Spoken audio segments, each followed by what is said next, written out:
Hello, hello, hello, hello.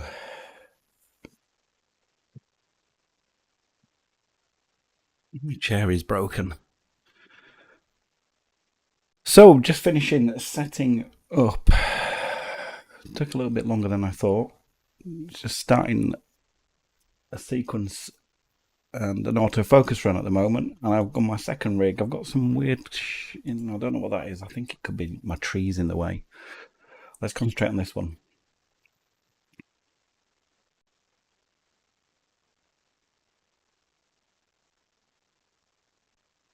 So tonight I'm imaging the Elephant Trunk Nebula. I've already got about 2.5 hours, so I'm live stacking it as well. So we should see what sort of data we're getting. So I'm using on this rig. It's my favourite rig. It's my 268M with my Esprit 100, my CGX. We should, once the guiding starts, start our first image. And then on the other rig, I've got my Altair Astro 130 D triplet on my skywatcher. AZEQ6. So let's see how guiding is. That's pretty good. So yeah, evening all. This is my Altair Astro. This is only my second outing with this. And I'm just going to try something slightly different. So this is actually a separate rig. This is just finishing off its autofocus. Lots of things could go wrong with this one because I don't use it that often. And I've just been trying my best to set it up tonight. Don't know what this glow is here. I've got a feeling it could be trees getting in the way of the because it's just over the tree line. We'll see how it goes. So I've actually got a live stack going as well. So this is the live stack from 3 previous sessions I've done with 16 images. So that's what 2.5 hours looks like at the moment. So as these come in tonight, I'm going to be adding the images into this stack as well. So I'm looking, I mean, there's a ton of detail in there. This is just HA as well, so I haven't done any of the other narrowband channels either at the moment. Hopefully you can hear me all okay. So I'm doing 10-minute exposures on HA. Ignore what this looks like at the moment because this is just the finish of the autofocus, the image. And the autofocus of the Altair Astro doesn't look too bad either. So we're looking for a decent V-curve. It's just going up the other side. So these will look out of focus as it's doing that.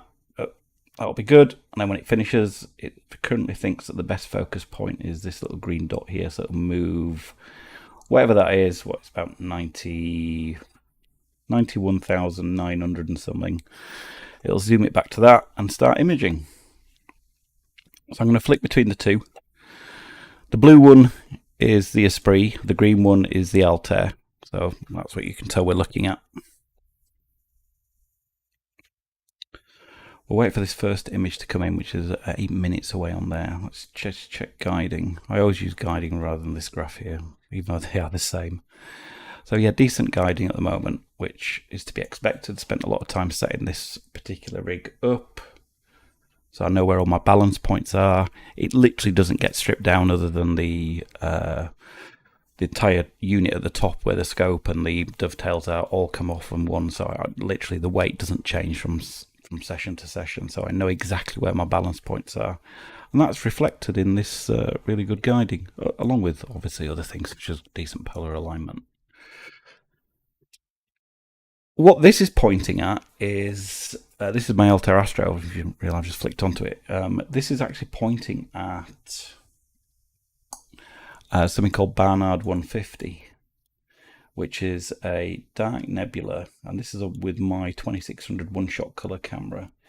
Yeah, these diffraction spikes here, that I haven't got a bat enough mask on this. I use an autofocuser, but that usually means there's trees in the way. Yeah, weird. We'll see what an image comes out like. Got a few dust motes on there as well.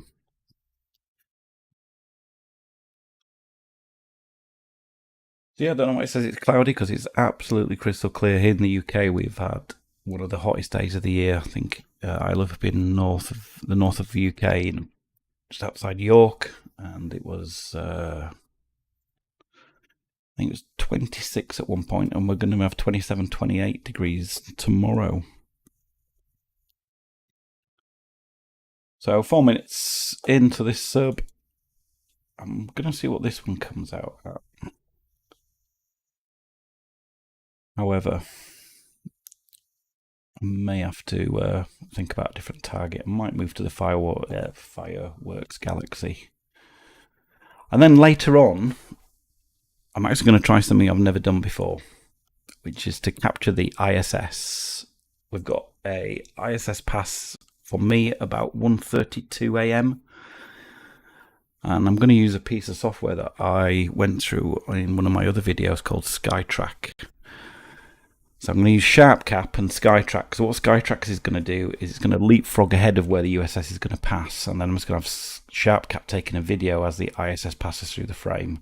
I've only got 910mm focal length on this, but I've seen some decent pictures at 600mm. Hopefully it'll work. So at about 1 o'clock, I'm actually going to stop Nina and warm the camera back up, because I'll have to do that, because as soon as I disconnect, it'll start warming up anyway. And then flick over to Skytrack and SharpCap and try this ISS pass. Could end in absolutely nothing, but I've been wanting to do it for about a year now. So if you just joined, don't worry about this. This is just the focus image. This is what we're currently live stacking. So this is 16 images from my previous sessions on this data. So looking fairly good. This is just the HA channel as well, so it's 2.5 hours, as I mentioned before. And as soon as this first image comes in off this rig called Astronook 2, I'm going to start live stacking this new data onto that existing data. So all good in the hood. My previous attempts to dual run setups have usually ended with one rig just not working that well. Usually this one, because I don't use it that often, but we'll see what we get.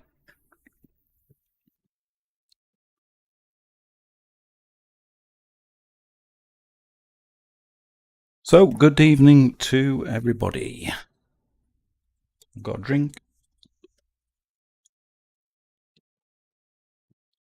If anybody wants to ask any questions, fire away.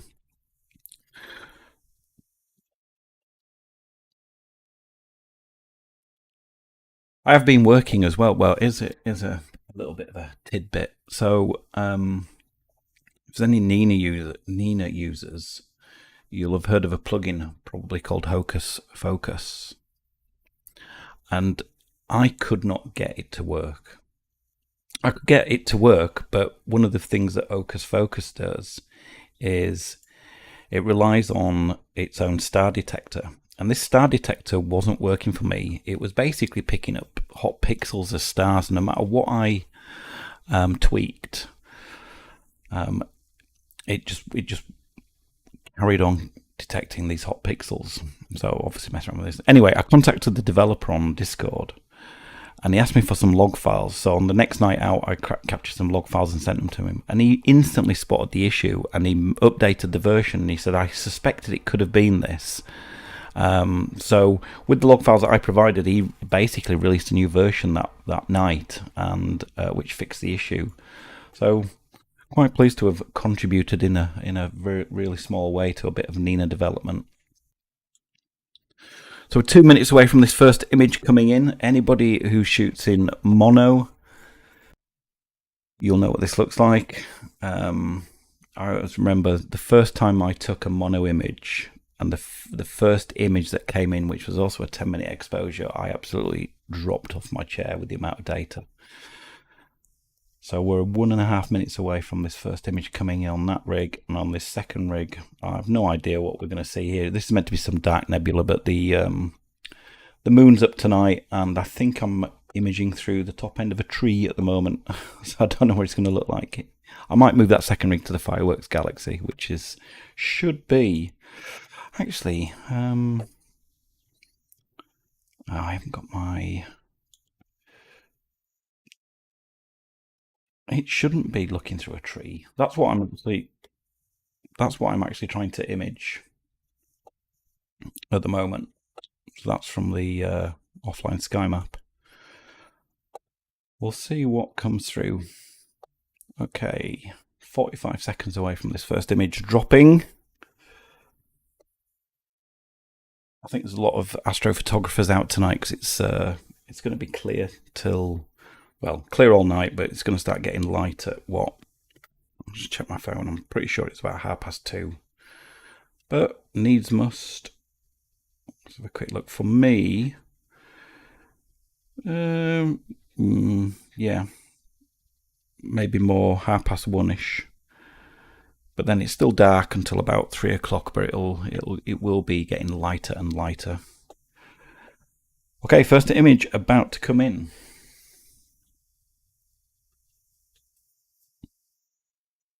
Fingers crossed. There we go. Let's take the start annotation off. That is one 10-minute exposure.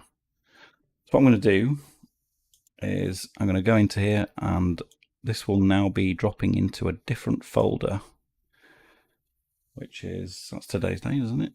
9th, yeah.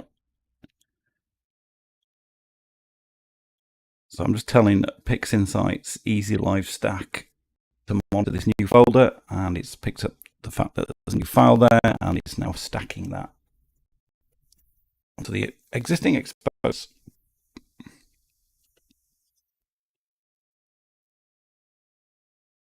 Integrating, doing a bit of background extraction, and that's it. So it won't appear to change that much, but as we get more, it'll get better.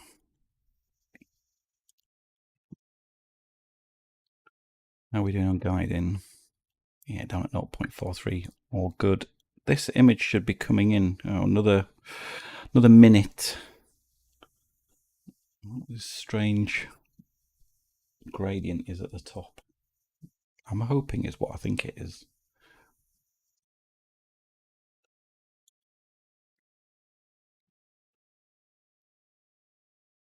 Yeah, decent HFR as well, 243. So the other thing, if anybody watched my previous sessions, this rig we're on now, the Esprit 100, I used to use a Sesta Senso 2 focuser on this, and I recently bought from a guy called Astro Nick in the UK, the Asato, the Prima Lucha Lab Asato focuser. So you basically replace your entire focus tube.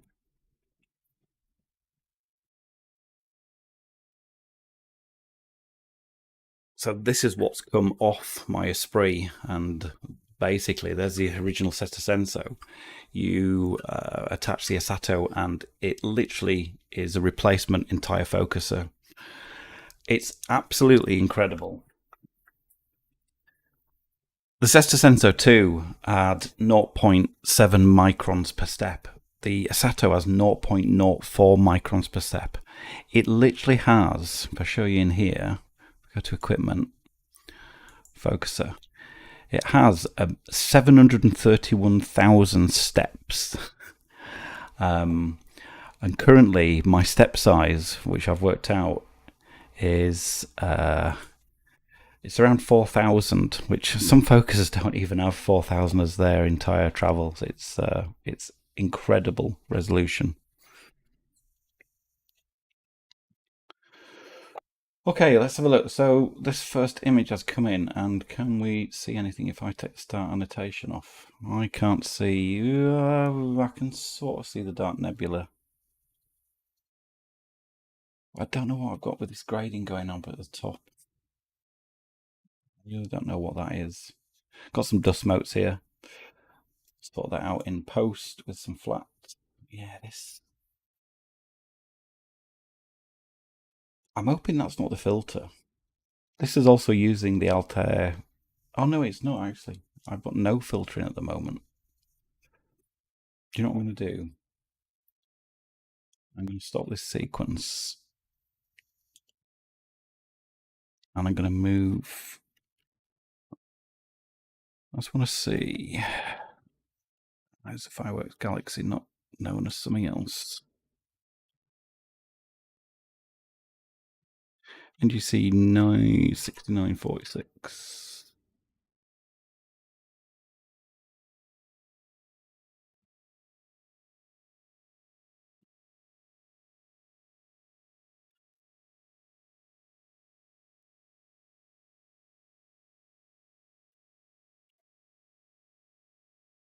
Hey Holly, good to see you, mate.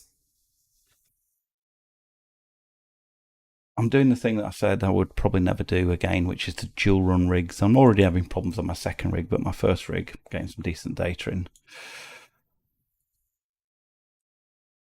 Okay.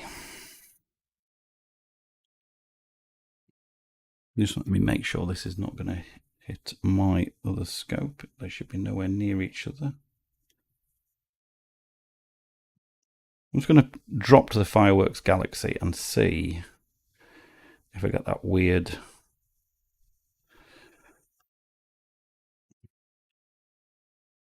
aberration. So what Nina's currently doing is it's slewed to approximately where it thinks the fireworks galaxy is based on my current position, and now it's done a plate solve, and you can actually see it there. You might not be able to see it on YouTube, I can actually see a little squiggle there. It's saying, you're not inside my tolerances I've set, so it's basically moving the mount ever so slightly and then re-imaging. Okay, that's centered it.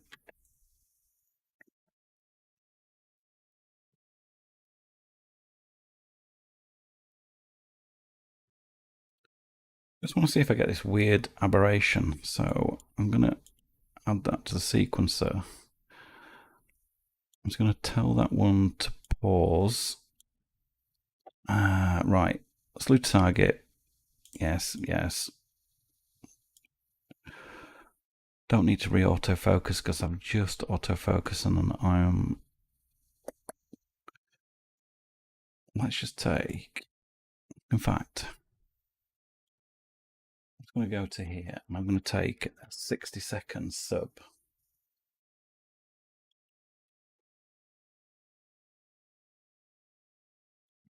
It says it needs recalibrating. I thought it would do, but it is actually going quite well. Just let's see what a 60-second sub looks like.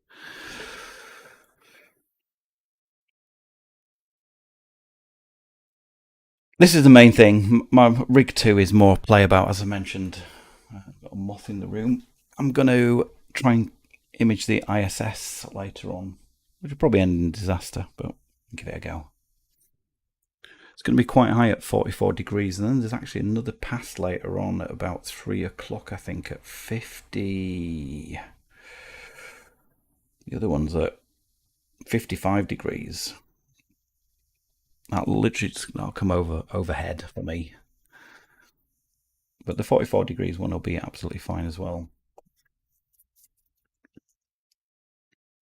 So let's see what this fireworks galaxy looks like. Whoa, 1 minute. Stretching. Yeah, there's that weird aberration isn't there, so that means it was something near where the target was. Okay, change of plan. I am going to image this instead on the second rig. So let's just put in 20. I will do 300. It's not the best night for doing this because the moon's, well, it's on its way down.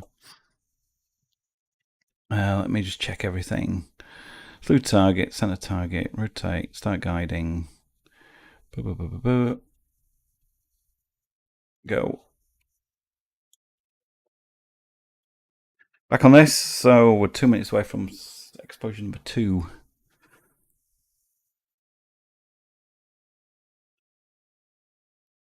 So as I mentioned earlier, this new focuser I've got, I had a couple of false starts with it. So I got the backspacing all wrong because the draw tube only moves 25 millimeters.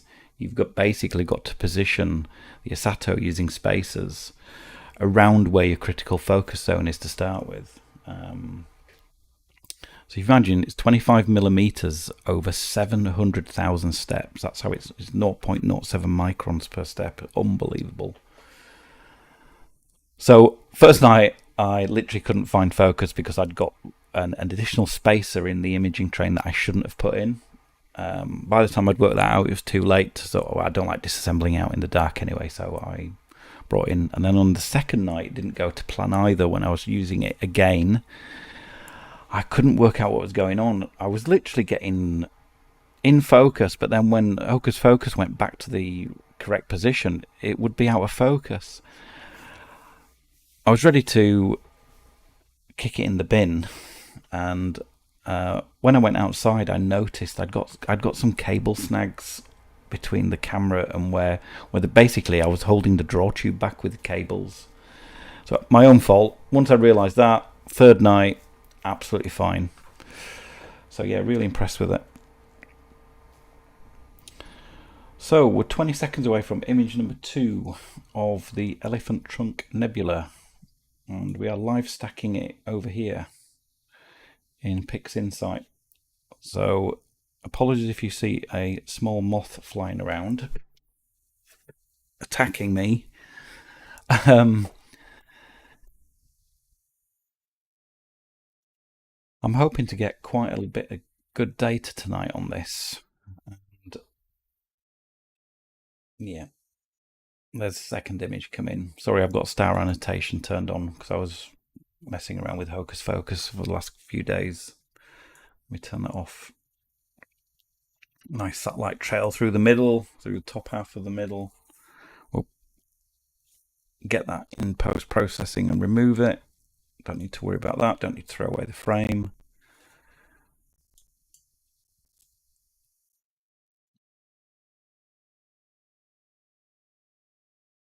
Why is that struggling to find tolerance?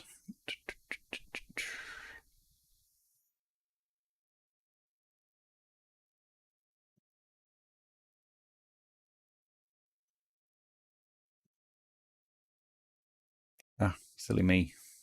I've started the wrong... Let's get rid of this guy.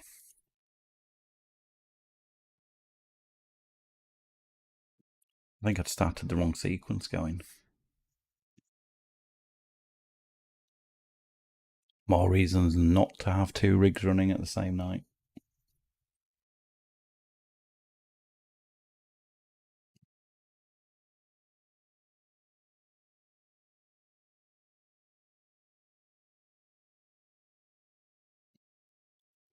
Right.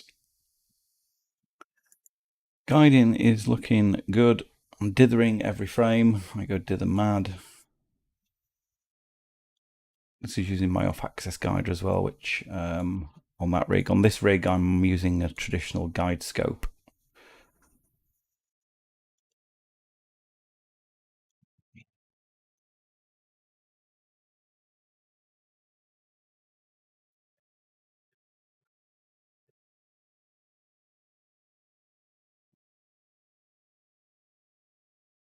We'll see what did I set that to? 5 minute exposure. First one on its way. Not the best night to be doing narrowband imaging because we have the moon, which is... What time is it due to set? It is due to set at 1 o'clock. So luckily it's sort of over in the other half of the sky. Won't be helping the image, but won't be affecting this image by very much.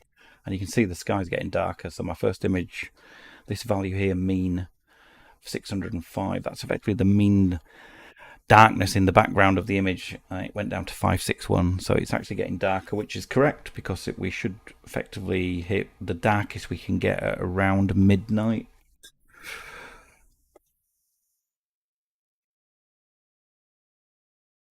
I think it's still well worth imaging in the summer, especially on a weekend when there's no work tomorrow, so I can stay up quite late, make the most of it. what I am looking forward to when we start getting dark nights, real dark nights again. I was thinking today, last November, I was starting imaging at 6 p.m. and finishing at like 4 a.m. Needs must.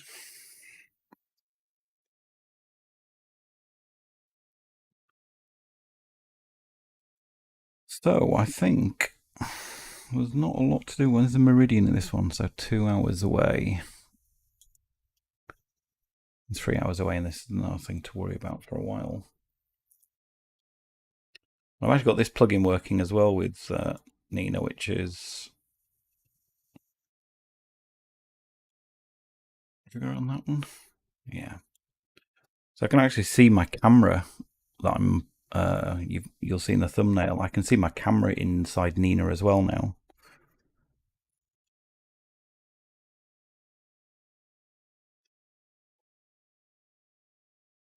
Looks like I haven't configured it on this one, which I'm not going to type in the password because you'll all see it.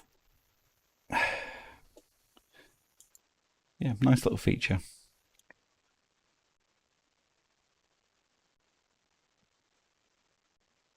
If anyone wants to know what those cameras are, I literally watched a video by Patriot Astro where he recommended one. It's called a Wise camera. They're easily to get hold of in the US, but I found a guy on eBay who was importing them and selling them. So brand new. It cost me 40, 50 quid, and it's just great. I've got no IR, so that is literally its native nighttime viewing with no IR being blasted out, and it's incredible. So I use it now just as my monitor camera for outside, so I don't have to go outside to make sure that slewing isn't going off on one. I can see if we're getting close to any sort of clashing of the camera against the legs, all that good stuff. And you can see stuff in the background flying over. So where are we on the fireworks? We've got a good couple of minutes to go on that. Hey Dan, thanks for dropping by. It's going all right, surprisingly. I normally don't run two rigs because running one, I suppose my rig number one I can basically set up blind almost. So rig number two doesn't get a lot of outing yet, so that's a bit of tweaking. So yeah, it's not going too bad. Guiding's going well on both sites. 54, 59.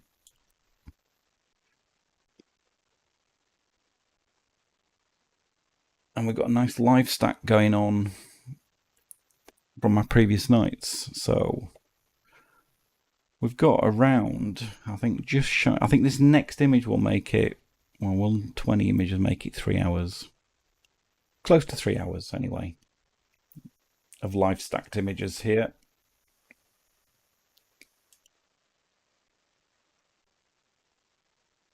So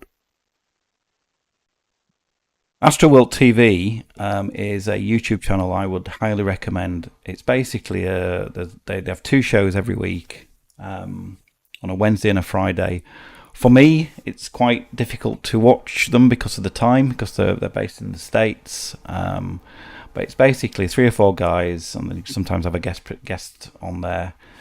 And it's just informal chat about Astro. It's really relaxed, really great, and they have some great competitions as well. So big shout out to Dan who runs Astro World TV. Go check out their YouTube channel.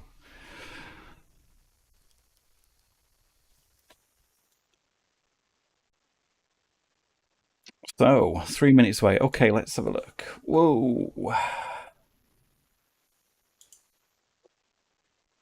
that annotation has gone absolutely mad. Let me turn the annotation off for the stars. That can't be right. Come on, turn off.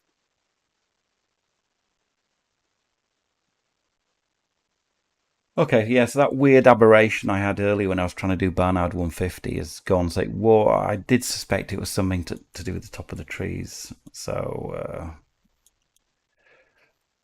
yeah, not the best night to be doing broadband, but I'm actually going to be trying capturing the ISS later on, not in Nina, but in Sharp Cap.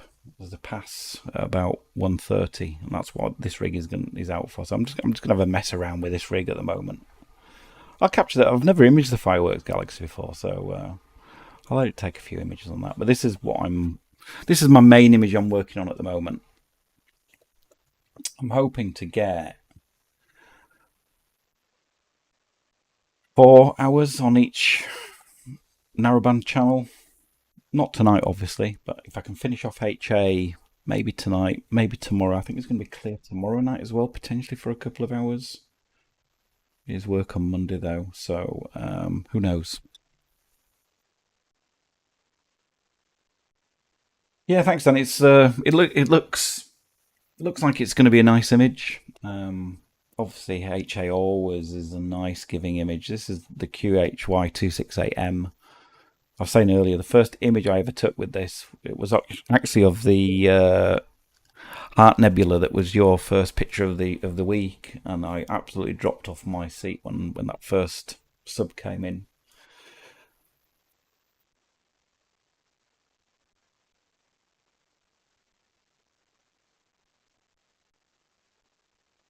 What bottle am I? I am bottle four. Um, so quite lucky to have a reasonably dark sky in my back garden. So I live in a place in the UK just outside of York. So I'm far enough away from York to. I mean, York isn't a big city by any means in terms of. It's more of a historical city, so there's not a lot of businesses in the middle. It's the traditional town centre, city centre. So yeah, I'm far enough away from that. So I'm bottle four. So quite lucky, and I can literally drive about an hour, and I'm close to a three. But I do all my imaging in the back garden at the moment. Dan's a bottle. I think you're a bottle eight in New York. Are you not, Dan? I think from memory, which must suck, unfortunately. There is image number three. Sky getting darker. HFR shifting ever so slightly.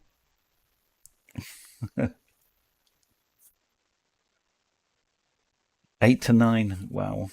I'm surprised you can actually see the stars. So, Dan, this is with my third time out with my new Esato focuser. So, yeah, once I've sorted out my little gremlins with it on the first two sessions, yeah, blown away with it.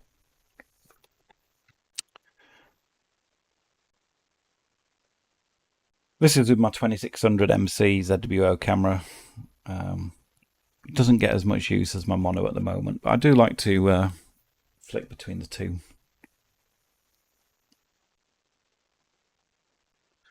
That guiding dropped down to 0.45 now. Don't chase the numbers, though. Don't chase the numbers.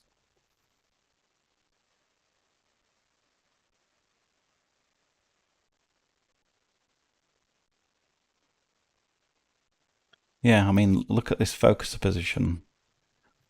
674,260 out of 731,000. It's absolutely incredible. 0.07 microns per step.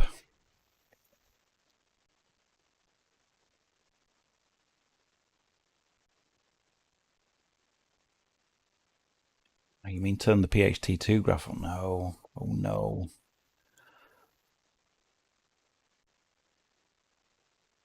That's I can't believe how many stars that thing's detecting. Now the weird thing is, that's actually I need to check that. Let me take that off for this one. Where is it? Imaging. I'm going to take off annotate image on that. Don't need to see them.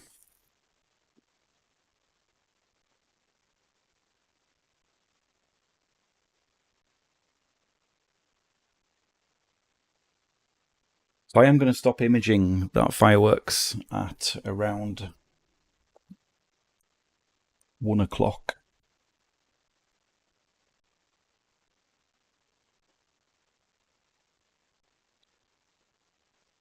And I'm going to use this program called SkyTrack. I'll show you what this... It literally costs $10. I had a good chat with the developer of it when he first brought it out, and I did a video on it. So what SkyTrack lets you do is basically, it's come such a long way, is you can do satellite tracking. So it downloads a file for where all the satellites are, and we're going to do a pass of the ISS at about 1 o'clock. So it shows you where it currently is. It's currently over there, our end of Russia, I think. Oh no, maybe, no. Our end of, yeah, geography, not my...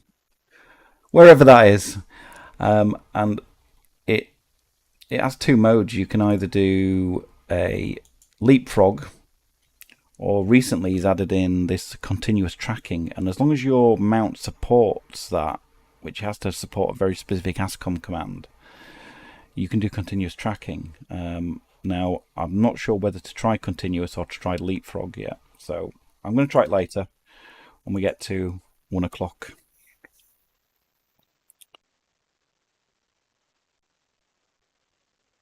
Hey Ollie, thanks for stopping by. No worries, mate. Catch you soon. Catch you another time. So yeah, have a good day.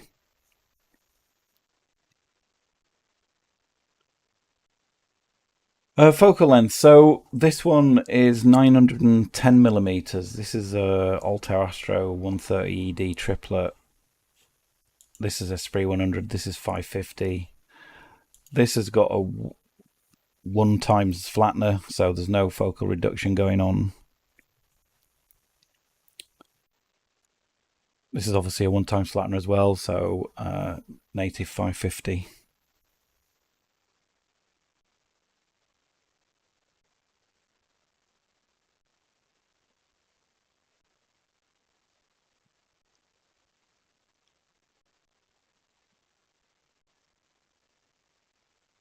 So I've tried many times to capture the ISS. I've tried it with my old DSLR camera and a 600mm lens, and all I get is something that looks like a squashed bug. And I've seen people take images with a 600mm camera lens. Well,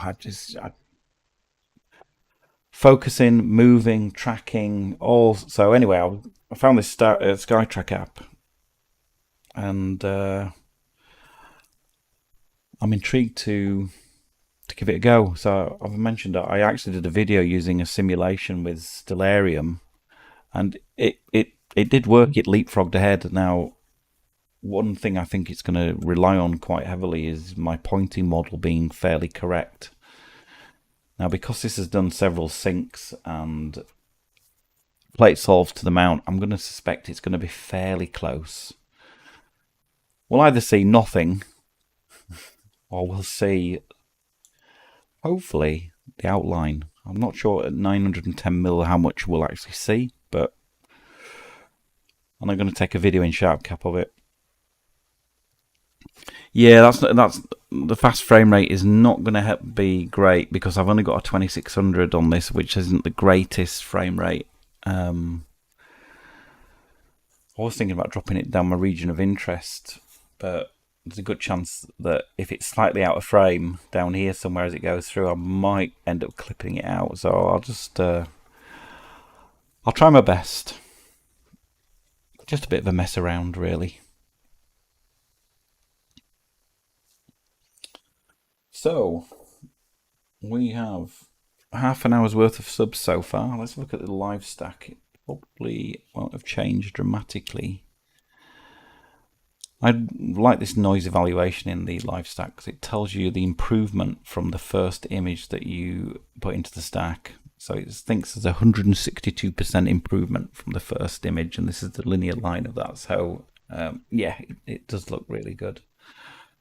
I might even submit this, Dan, for the Astro Picture of the Week on Astro World TV when I get all the other data as well.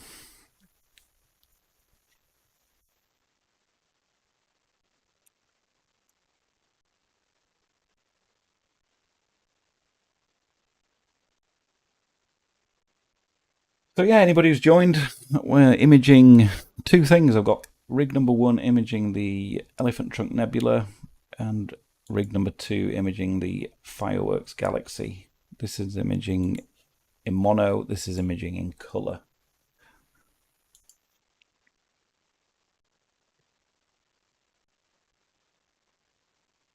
Yeah, I've been using the Hocus Focus, the plugin for Nina.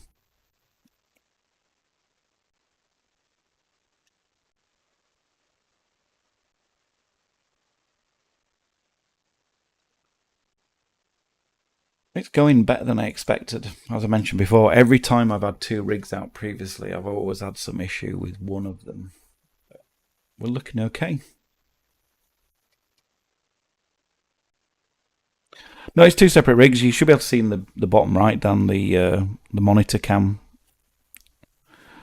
I've got the 130 ED on the left and the Esprit on the right.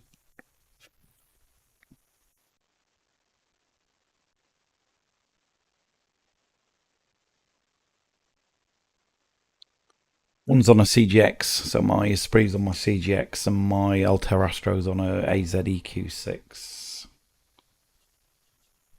This guy here is off-axis guiding, so this is OAG, QHY OAG, and this one's just got a traditional guide scope on it, as in it's a Skywatcher Evo 50 ED.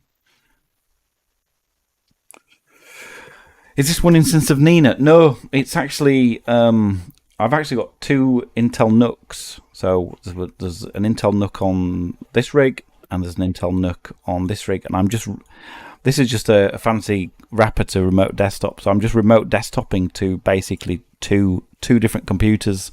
So as you see me toggle between them, I'm just changing my session to be looking at whichever one I choose.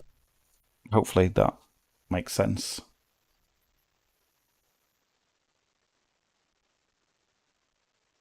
Okay, so image number 4 coming in. So with my Sesta sensor, what used to happen is the HFI used to creep up a lot faster than this. And I'm positive I had focus sag on the old Esprit tube. Since I put the Asato on, this thing hardly moves. As you can see, 2.47, 2.49, watch it make. Yeah, 2.53. So I can handle that. It's going up tiny fractions, which is all probably to do with scene conditions, temperature fluctuation. That is absolutely well within my happiness. How many images have we got on here so far? 3. I can't live stack the Fireworks Galaxy, so I've only got 1 instance of Pix Insight.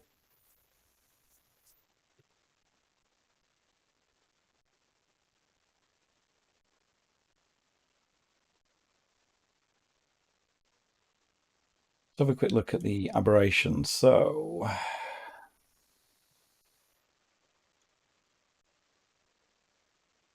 one of the things I've been conscious of recently is my tilt. I've been using ASTAP to measure it, so I'm just going to quickly load in tonight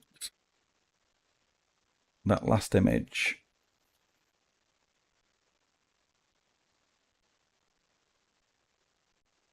Yeah, that's a severe bit. It's actually my 18%. Might need to have a look at that. The stars are still roundish, but they're probably down here they're not.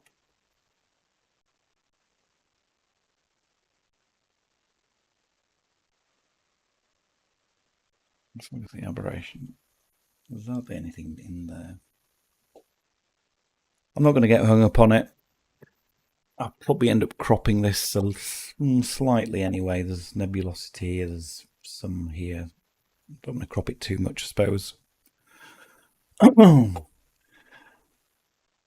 we suddenly jumped up to 14 viewers. Hello, everybody who's just joined.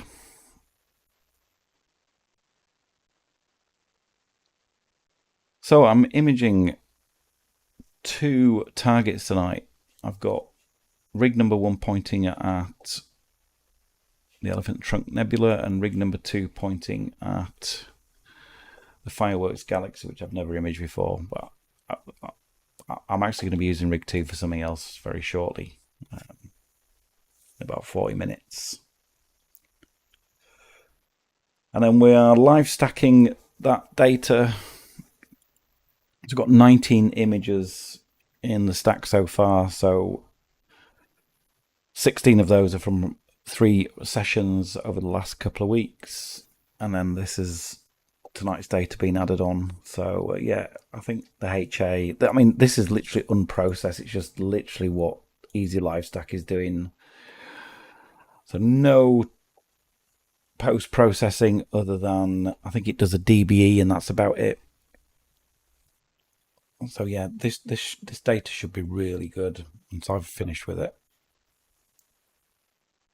Just hopefully I'll get enough time to get the other 2 channels. Because one of the things that I suffer from is, I'll call it image boredom. Especially when you've only got like 1 or 2 hours each night, there's a temptation to start on a new target. So I try not to do that. To finish it off, especially when I like the data. I mean, I have taken the horse head couple of times before, and I'm always looking to improve on my previous year's attempts. So I will stick with this. But when you start imaging in O3 and S2 and the data isn't as vibrant, you can suddenly get turned off, especially say when you've only got a couple of hours window until we start to get some darker nights. Hey Al, how are you doing? Yeah, the stacking is looking good. It's got some nice data coming out here. So yeah, I do like Easy Live Stack. I would never save this image to say this is what I'm going to use. I would always restack it myself. But it just gives me a good idea about what the data's looking like. And you can do things like you can apply some darks and flats and stuff. So all good stuff. And because I've only got one instance of PixInsight, I can't live stack this Fireworks Galaxy that I'm taking on my other rig. But this is just me messing around. Galaxy season is over.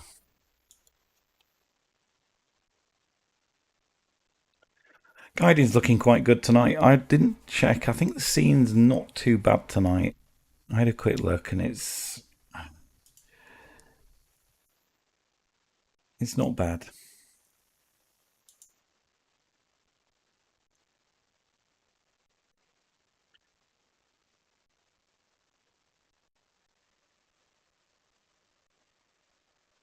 So we've got some Astro Wilt TV members dropping in.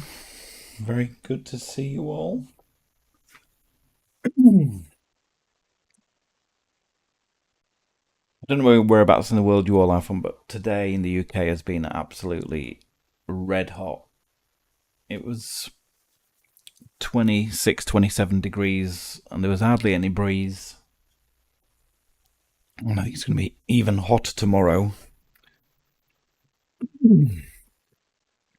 I am tempted to leave my rigs out, but I always get nervous at the end of the night. There's no sign of any rain. Where I live, there's basically no crime. I live in a village that is in the middle of nowhere. Everybody knows each other. To come to my house, to get into my garden, you've got to basically come to I'm not on a thoroughfare basically, so there's no risk of leaving it out in the garden and someone stealing it. But I always get nervous at the end of the night not picking up. And because I've got 2 rigs out, it is going to take me I normally get the one rig down in about 15 minutes, so it's going to take me a good half hour, 40 minutes.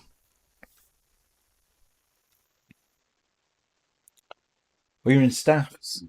Okay, I think it's it's clearish over in Staffs as well, isn't it? Oh, big lump of cloud over Manchester. No, no, it's not clear in Staffordshire according to my weather app at the moment.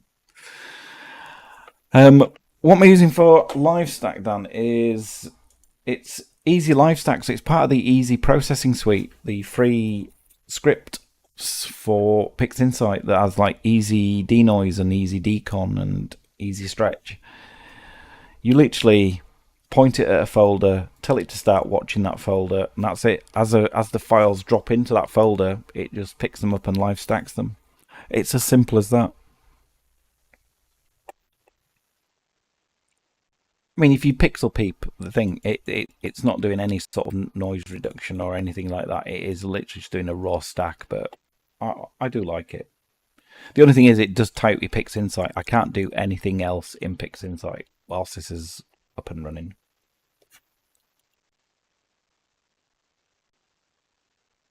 I was too late to set up. It's never too late to set up, I suppose. Yeah, in fact, it is sometimes too late to set up. I've seen in the past where it's been like cloudy at 11. I've gone back out and I'd look at half 12, gone to put something in a bin or something, and it's like be crystal clear, and I'll be like, shall I set up? Be working in the morning. It's like, no, I can't. So yeah, I get you.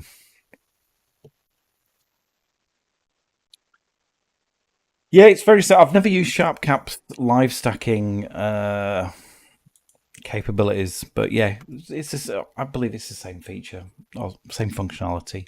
Tell it to folder to monitor, and it'll just pick up the files. Never trust the forecast. Absolutely right. I've only got caught out once with rain, and it literally rained for about 10-20 seconds. There was a really brief shower, and my stuff was outside. Completely came out of nowhere. The forecast said it was clear for the rest of the night, and yeah, luckily it didn't do any damage.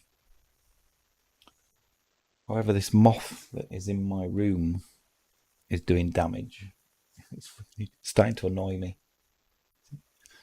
I have to try and get it out. I don't like killing any sort of insects or bugs, no matter how much creepy or freaky out they are. I'm not sure I'm going to get him out.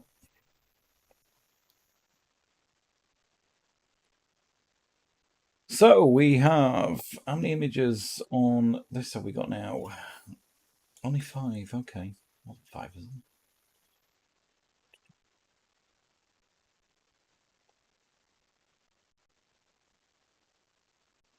Here we are only on 5. You've yet to image a big learning curve. So I presume you must be, are you a visual astronomer at the moment? Or you've just bought some equipment and starting to learn out from scratch?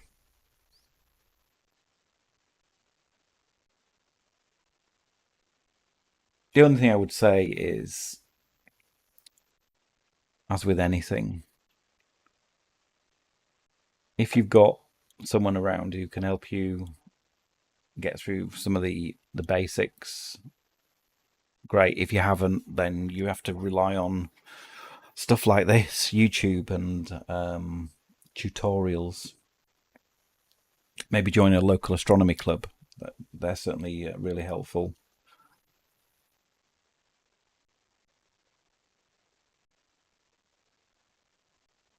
So anybody who's been on my other live streams probably say, oh, I've heard this story so many times. My apologies. For me, the hardest thing was polar alignment. And that's because I tried to do it manually through a polar scope. So my first mount was a HEQ5 mount. No, I tell a lie, it was a Star Adventurer. It was a Star Adventurer mount, the original one, the red, before they went white and green and black. Red Star Adventure with a polar scope, and I could not work out what it was trying to tell me, and there wasn't really any videos on Star Adventurers, and I was going out into the middle of the North Yorkshire moors with a camera and a lens. Stars were trailing. It was doing my nutting. And then I switched to a Pole Master, and everything changed. And I know people say you should have stuck it out with the manual polar alignment, but if you're not enjoying something, and it was breaking my back trying to get down so low, went to a Polemaster, literally changed everything for me. And then I've ditched the Polemaster now, and I just use Sharp Cap's polar alignment. So for me, it was what works the quickest and the best. And electronic polar alignment, whether you use Polemaster or Sharp Cap or Nina's 3-star polar alignment, which I've never tried yet, that for me was the biggest hurdle to get over. The second biggest hurdle before I had electronic focusers was focusing. So the cheapest way to focus if you haven't got an electronic focuser is to get a batting off mask. 3D printed, or you can buy, William Optics do some professionally made ones. They're all pretty much of a muchness. Batting off mask will get you really nice focus. Obviously, there's some downsides to it. You've got to go out and basically recheck your focus if the temperature starts going down or going up. But it's pointless taking an image of a blurry star. So I took a picture of Andromeda. I think I spent about 3 hours on it, and I'd manually focused and thought it was in focus, and I didn't bother pixel peeping it. And at the end of the session, I had a quick look through them. I was like, bloody hell, I'd taken about 15 images, and they were all just slightly out of focus.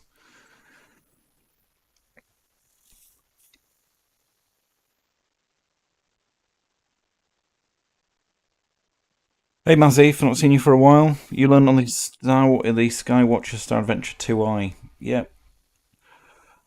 We've got that new one coming out, the Star Adventure GTI, which is like a cross between a Star Adventure and the AZ GTI mount. I've not seen other than some prolific YouTubers who've got their hands on one yet, so I'm not sure if they're shipping in shops yet.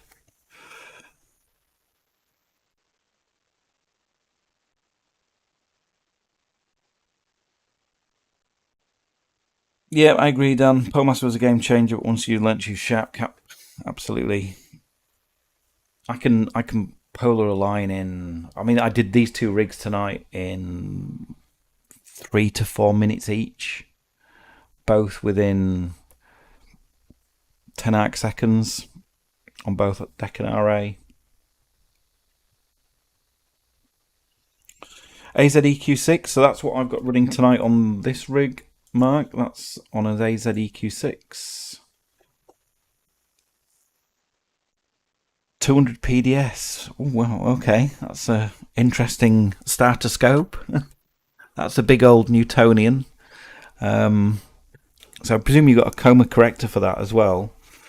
EAF, yeah, so ZWAF and a SI53MC. Yeah, decent setup. So is the 200 PDS about 1200 millimeters focal length?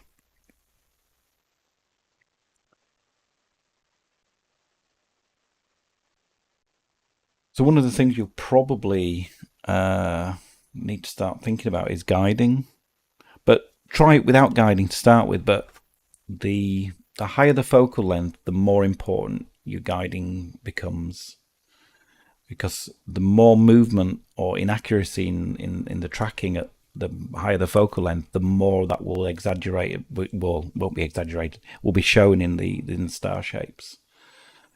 So by all means, try it without guiding. But if you can stretch to getting a decent guide cam and a guide scope, I think you probably would need to look at that as well. But yeah, 200 PDS, that's an interesting starter scope. My friend Luke, who has the channel Lucamatico, I think he's got a 250 PDS, and he had a 200 as well, I believe. So yeah, he's tamed the beast, getting some really nice images out of that. But I think you are going to need a coma corrector as well to get the stars round in the corners. Otherwise, there will be, like a flattener for a refractor, you need a coma corrector. Hey, thanks Dan for dropping by. Good to see you as ever. I will see you probably on one of your live streams next week. So yeah, thanks for that.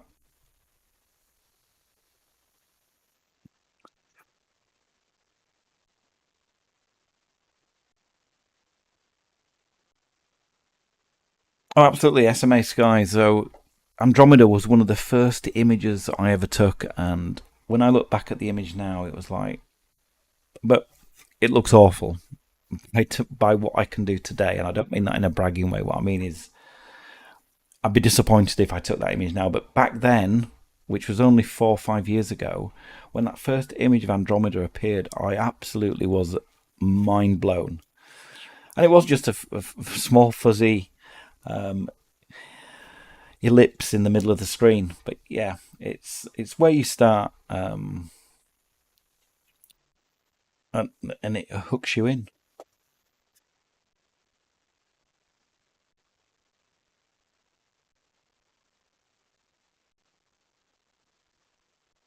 Oh, great! Right, you've got a coma corrector. Yeah, you should be good to go.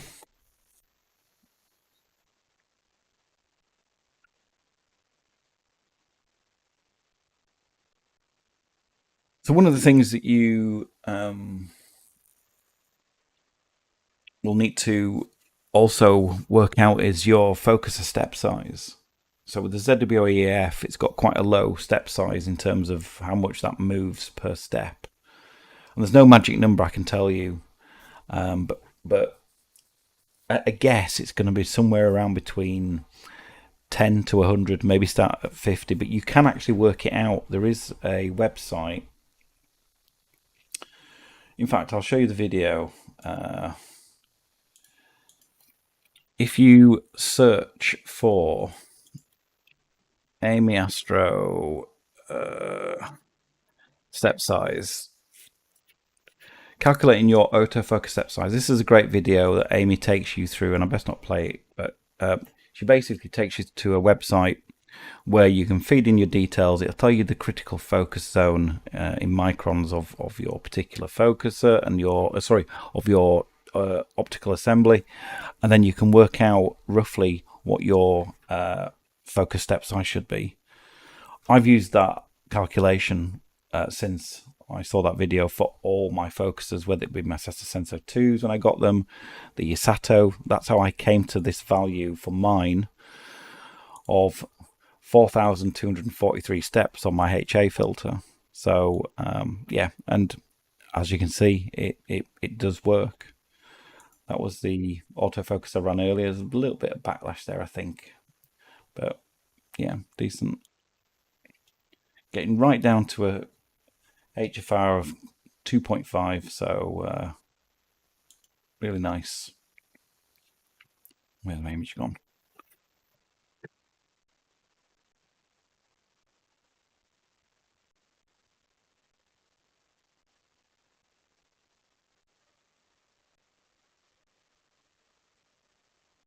Absolutely SMA, yeah, that hooking you in. So you've no backlash on the EF. So even though you've got no backlash, oh thanks, Mr. Satellite. It's always recommended. I say always. I would recommend. You can see in here, this is my Nina autofocus configurations. This is on my second rig. So this has got a Sesta Senso 2 focuser attached to it, which again has very, very, very little backlash. But I always have backlash compensation of overshoot and 500 steps. Quiv the Lazy Geek did some great videos about focusing and electronic focusers. So even if you believe you don't have any backlash, there's no harm in actually putting in overshoot, but you'd only use one of these. So I always go out. You would never put a positive value in both these boxes. You only put in one of them and set your overshoot. So I did some testing of my own, and it did improve the HFAN. I did it multiple times without the overshoot on and with it off, and it was a minor improvement, but I could reproduce it each time. With the overshoot off, the stars would be slightly larger.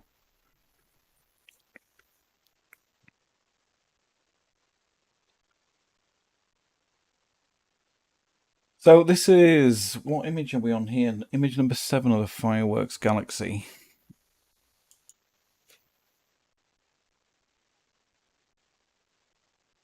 And this is image number 23. And we are live stacking that.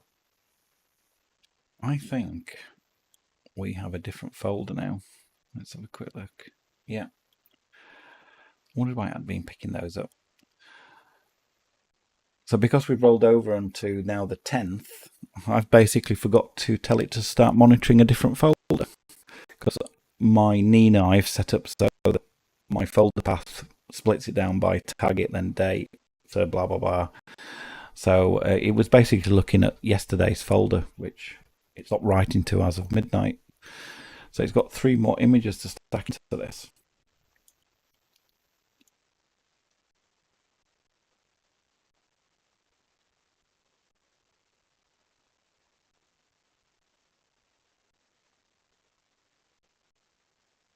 Your setup is to be tried on the field, so who knows? So, question I would say, Mark, is do you have someone who is experienced in astrophotography, or are you just going to be doing this all on your own?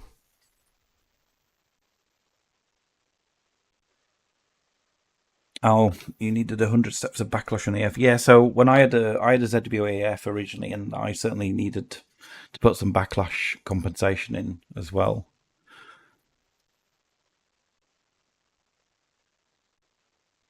And you're right, the coupler does seem to be the weakest part of that focuser. I mean, it's a great little focuser.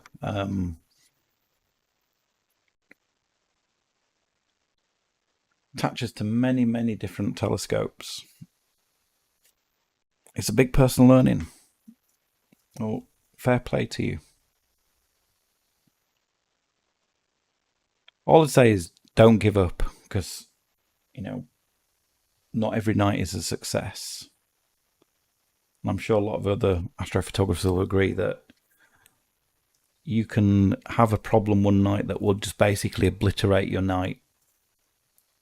Usually you'll find out what it is, but you'll find out what it is so close to the end of the night that it's time to pack up or stop, or it's getting too light, or... But don't let that deter you. So, I'm being attacked by that moth again, sorry. Stick with it, find out what went wrong if you can, ask questions. As I say, it's a very rewarding hobby, but it can also be slightly frustrating as well.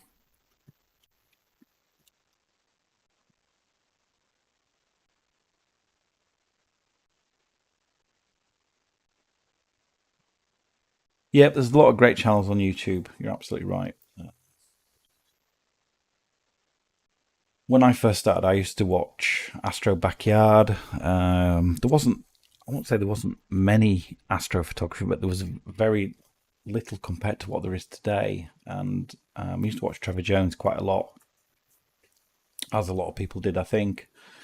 Used to watch Chuck. I still watch both of them. So yeah, there's some good learning to be had. There are also some bits where some of my older videos I've tried to go through step by step some of the things, because there are some gaps where I think, oh, it's just taken for granted that you know what that particular bit does, and piecing together all that information, there's a lot to take in. But once you've attained it, it's there's just, I don't know, it's an ever learning hobby, but there are certain, when you get to a certain position where you're happy with what you can do. So I can basically set my rig up now almost blind. I've dialed in all my settings, and unless I change this rig, this particular one, this it's just a go-to every night with the same settings. And sometimes you have to, I do what I call test nights. So I might have changed something. So when I first got the Asato on here, I went out not with the intention of taking an image that I would use for processing, but more just so I could basically fine tune it, dial it in, so that my future nights from then onwards would be not spent chasing, fiddling around, trying to work out what's going wrong. And so some nights end up being like that, especially if you've had a major change. Sometimes you might just buy a new something like a camera and just go straight in. That's fine, but I try and do like what I call test nights.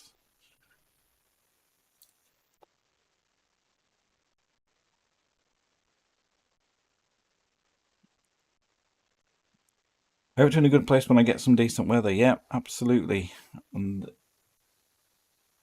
as many of my colleagues at work don't really get that I like it when it goes past the 21st of June and starts getting darker on a night. Ever so slowly though, but yeah. Dark nights are good nights.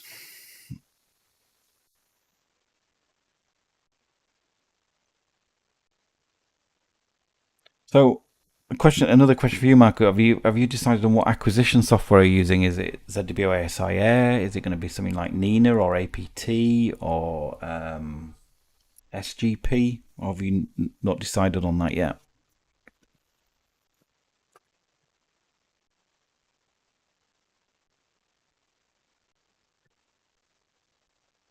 Oh, how are we going on this one?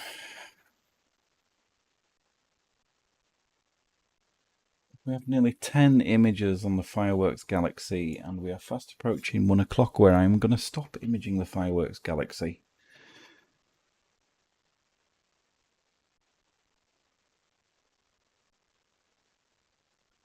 I'm only down at -5 as well at the moment, so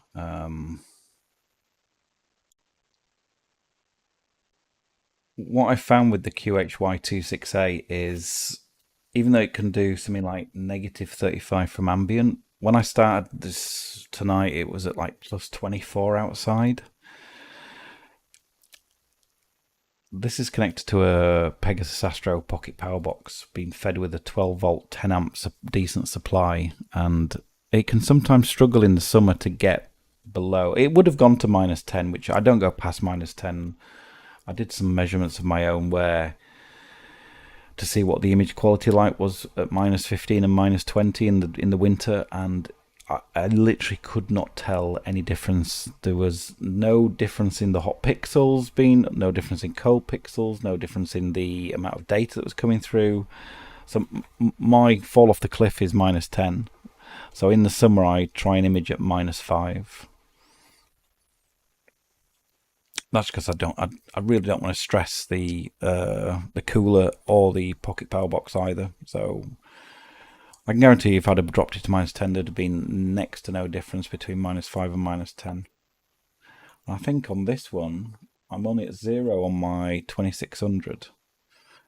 This 2600 as well hasn't had the oil leak, but I am nervous. Yeah, I only set it to 0.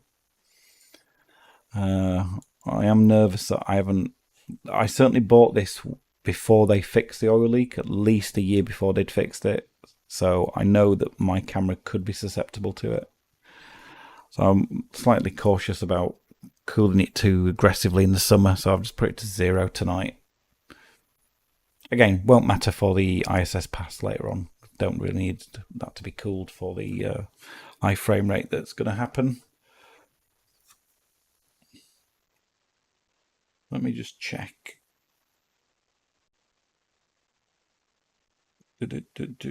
So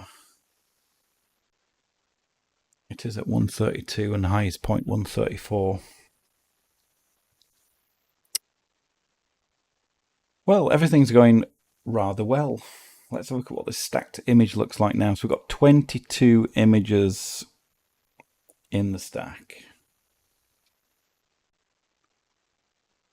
Mazif, wasn't the oil primarily when running the integrated dew heater? I don't know if it was triggered by the dew heater, but the actual oil leak was from the thermal pads that connected the Peltier cooler.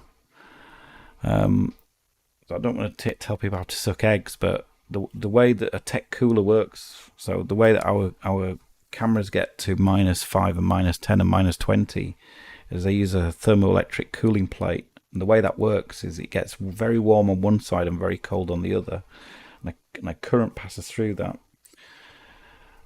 The warm side is why you have a fan on the cameras. That's all that's really doing, is trying to cool down the warm side of that tech plate.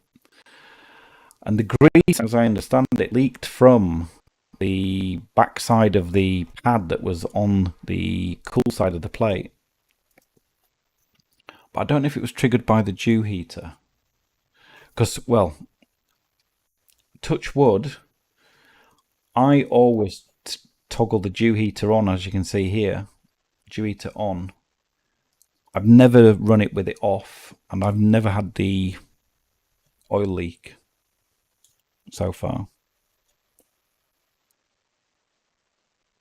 Now I've said that, I probably will.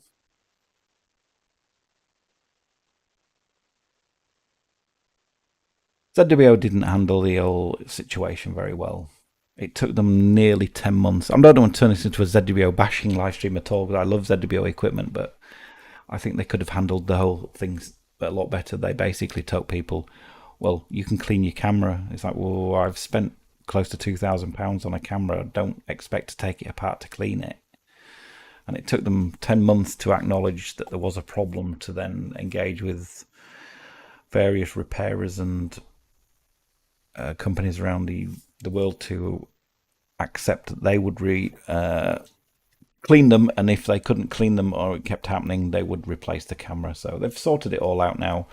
So in theory, I'm not sure if mine will still be under warranty though, if it did actually start to leak. Let's stop talking about leaking cameras.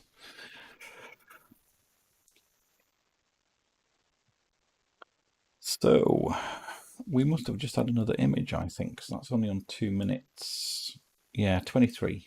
So we've got 23 images. So these are all 10-minute sub exposures stacked together. Let's do a quick calculation. We have 23 times 600 is 13,800 seconds. So let's convert 800 seconds to...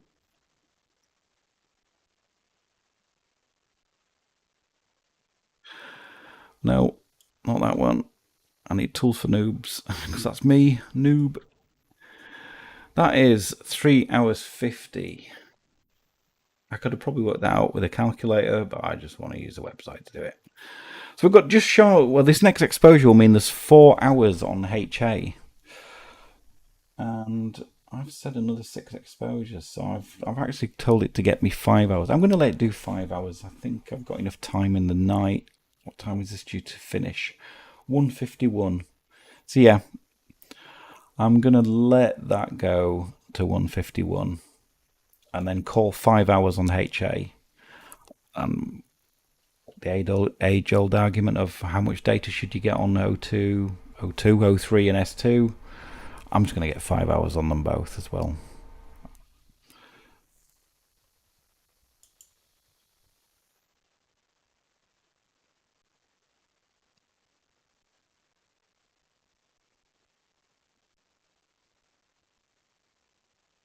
Watching storm clouds from one of his drones.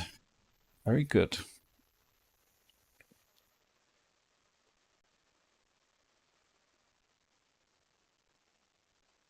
That the HFR has crept up a little bit now, but again,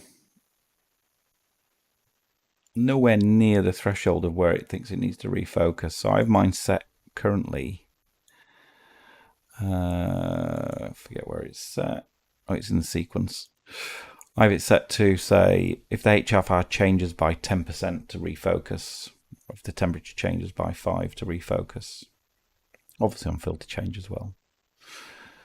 I used to have it set to refocus every 45 minutes as well, but I've switched to just saying if the temperature or the HFR changes by an amount that I've looked out of the air, that's when I'll refocus.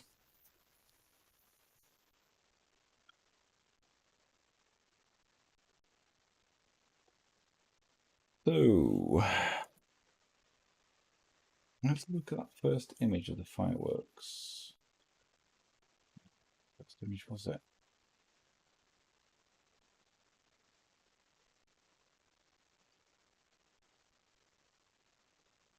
Yeah, it's definitely... You can see there the effect of the moon. So the moon is literally...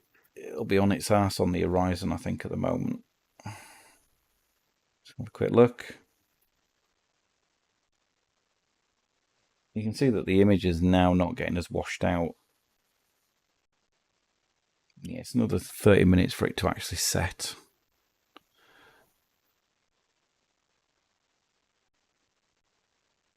The sky's getting darker and the image is getting brighter in the target itself.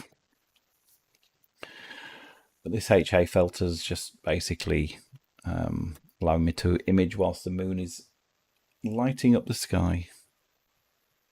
Wonderful, wonderful narrowband filters.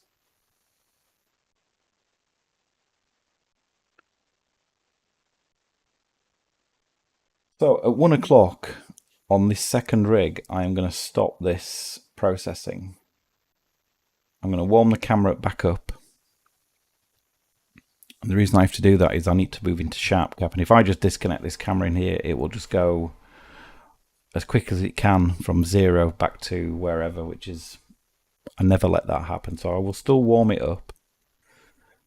And then I'll go into sharp cap and I'm going to try it, hopefully, a test run on tracking a satellite, and then at 132, 134 the ISS comes over and I'm going to see if I can track the ISS with it and we'll take a video of it so I can extract some frames out. I've been wanting to do this for about a year now. I'm not sure what I'll see at 910mm. This camera is not the best because it's a 2600. It's an astrophotography camera, so it's got really low frame rate in terms of compared to something like a planetary camera. I just don't have anything I can lob on there that would improve that. But we'll give it a go. It should be good fun.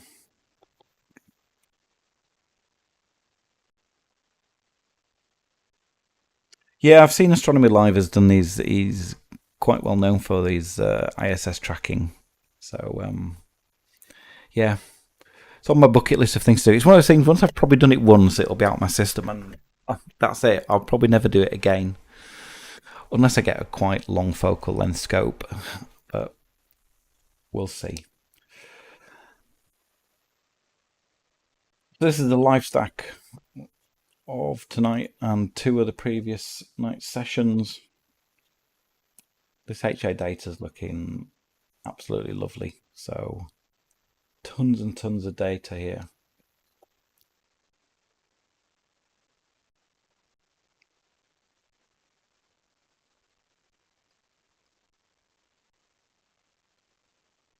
We are nearly on exposure number 24 of 25 finishing. How far are we off this one? Oh, it's just started another one. What I'm going to do is I am going to stop it there now on that one. I'll warm the camera back up.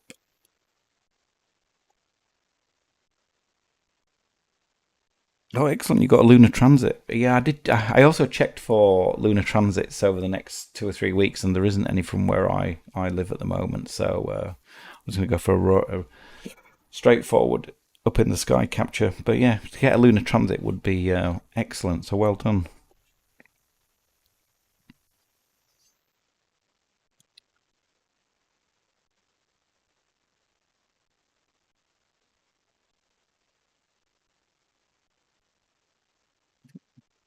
Keep an eye on that. So meridian flip in 2.5 hours. Plenty of time away from there. Do need to just check. I was going to check my Altair Astro camera. That looks quite close to the legs.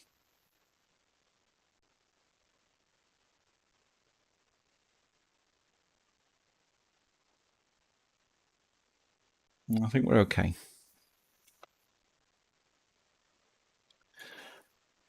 May as well stop guiding on this because we don't need to guide anymore. And I'm going to park it back to its home position.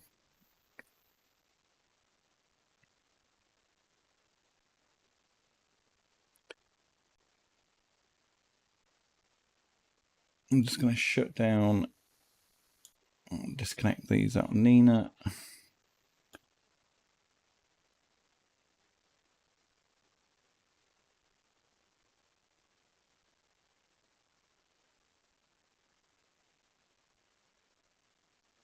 Wait for that to warm up. Go back to this guy. So another image has just come in. So this should start stacking around. Have a look at what this noise evaluation has. So 193%. That's incredible. Yeah. So I've got 24 images in the stack now.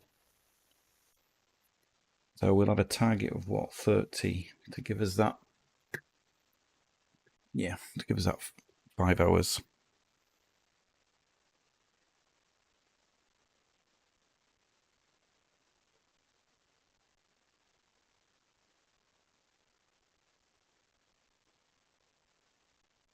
Okay, let's have a quick look. So I've given myself half an hour because I want to just try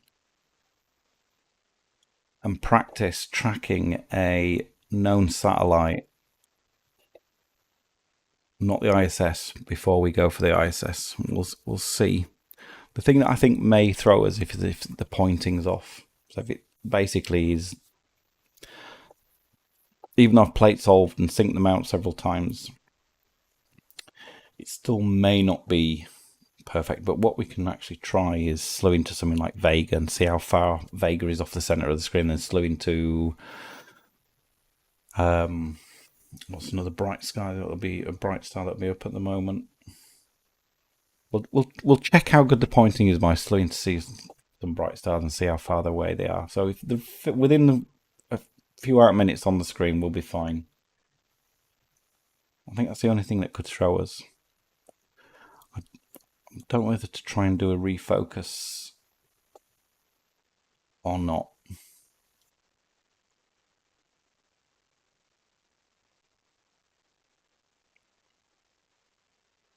Getting nervous. I don't know why.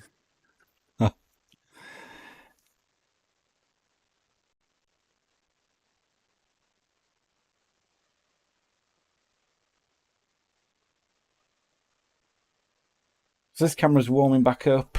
We're going to come out of Nina.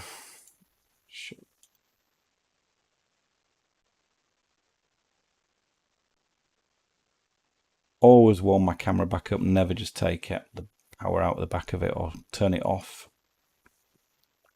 It'd be quite difficult to give it thermal shock, but why risk such an expensive piece of equipment for 5 or 10 minutes?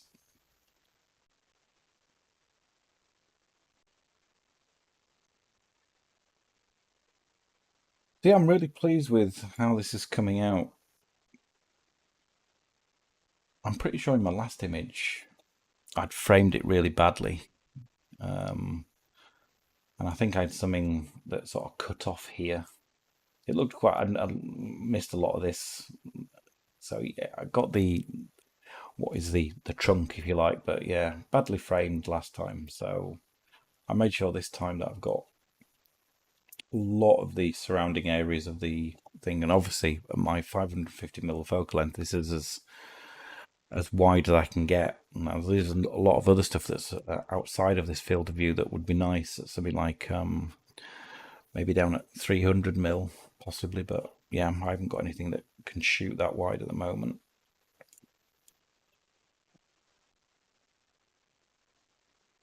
So I just want this to warm up. It's probably safe to kill it at that 15 degrees. Right.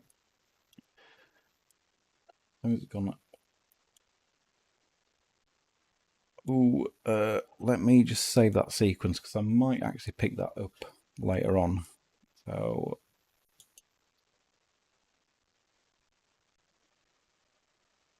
disconnected. Right. So what I'm going to do here, never done this before. The program called SkyTrack.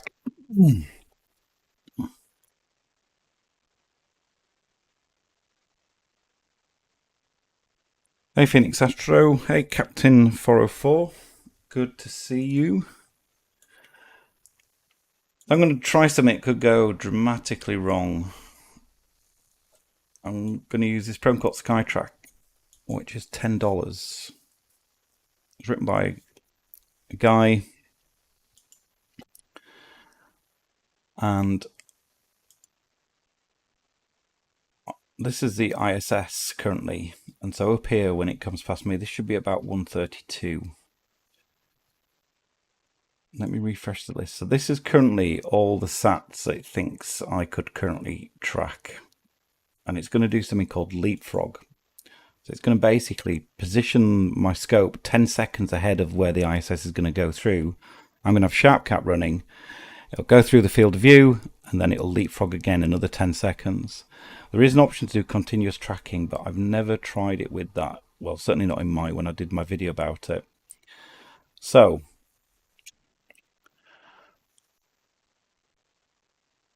let me just change this down. What's quite high? This one. Whereabouts is that? It's west. Let me fire up SharpCap.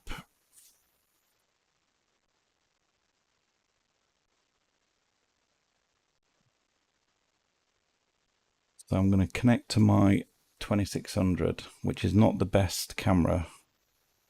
As you see, frame rate, we've got 7 frames per second. And we've got a capture area really low on. I do need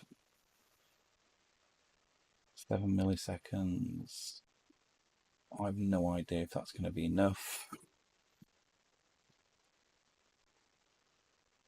I'm just going to try it with one of these to start with. I don't know what the magnitude of this is though. Is the magnitude on here?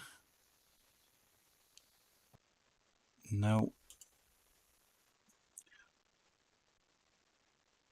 So what should happen is my scope should start to slew.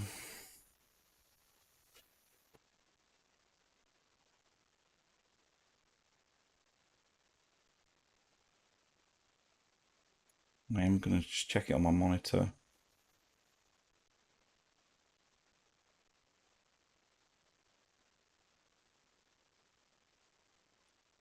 Oh, come on. I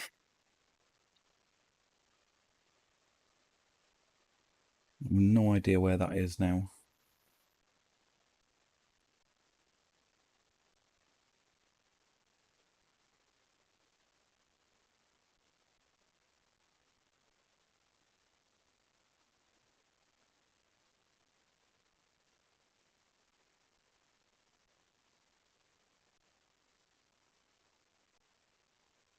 Okay, I can see it.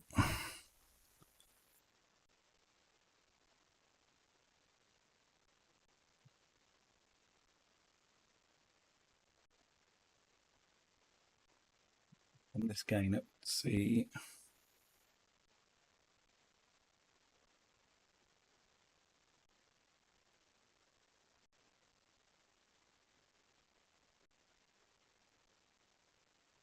It's on the line of sight for. I'm not seeing it, but I don't know how bright it will be. Okay. Let's do stop satellite tracking. Part the mount.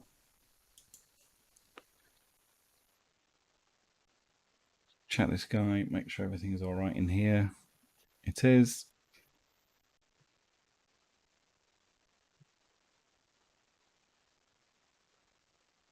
Why have you started doing that?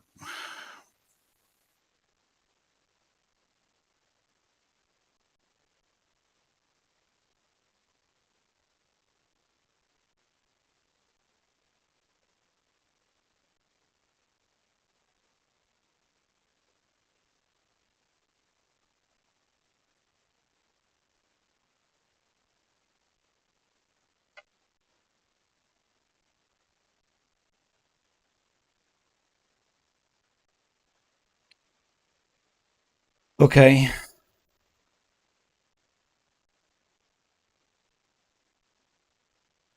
This is the ISS. I wanted to try it with something else. There was actually this pointing model.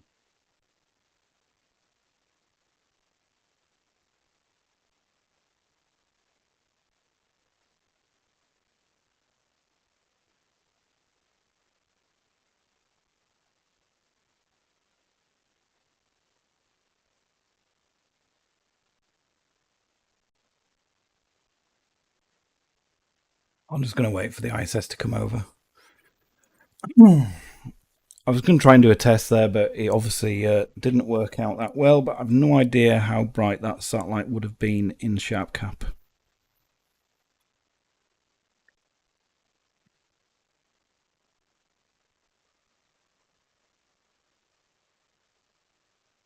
Oh yeah, Instagram stretch channel. Good point. Let me go back. Put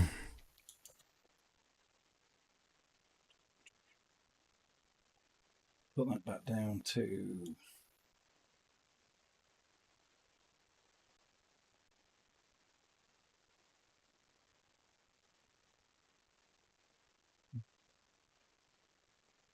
Good shout. Let me try it again. Let's try it again. Let's take 60, so that's quite high up.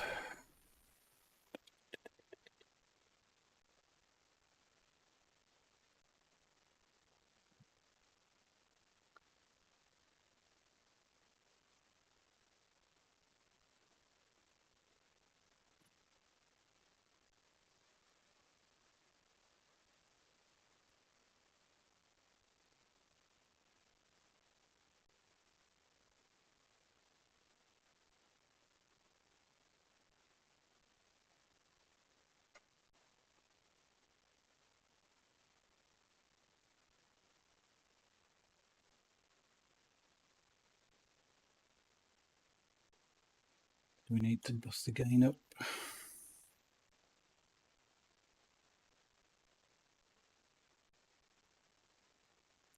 Well, there's the thing moving. Only got 24 seconds for line of sight. There it is. Okay, so that's not the ISS, but that is the satellite that we were just tracking then. Okay, that did work. But, I have no idea.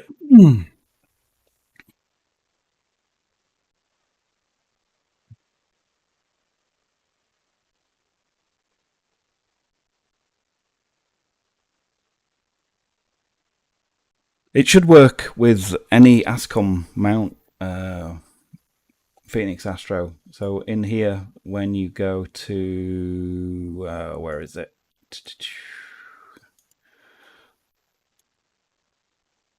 Forget where it is. There's basically a tick box of things to say what your mount supports on ASCOM, and I'm struggling to find it. There we go. ASCOM capabilities.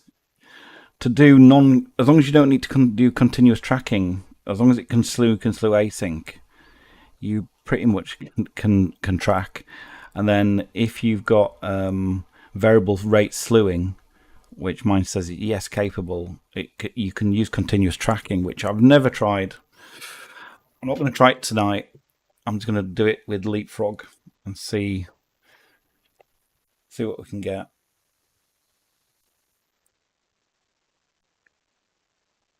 But yeah, thanks. I'll need that. I've forgotten. I need to stretch the image, and we did see that go across. So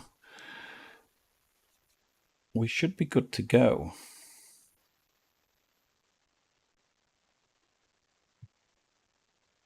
Should we do continuous tracking? I think I've got to go through some calibration to make continuous tracking work. I'll stick to Leapfrog. Decision made, Leapfrog. I don't know why this is playing my outdoor cam.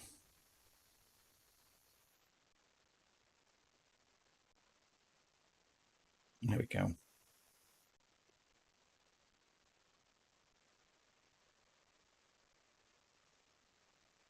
Okay.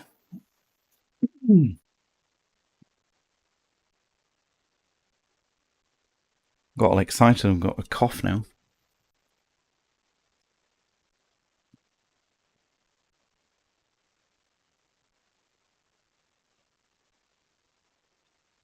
We're about 20 minutes away before the ISS passes over. So I'm going to try that.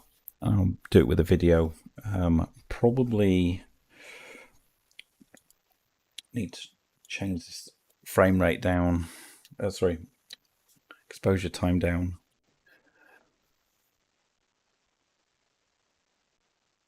Otherwise it will just end up being a streak.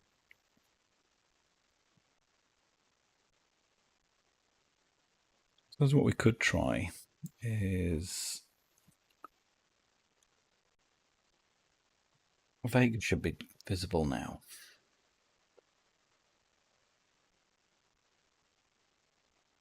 There's a way to just slew to that.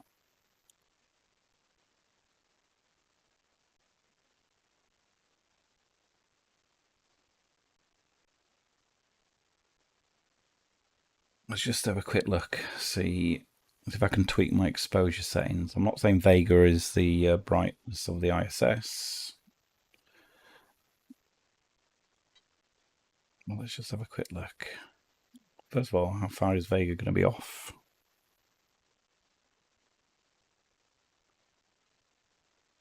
I can see my telescope outside. It doesn't look like we're looking through trees.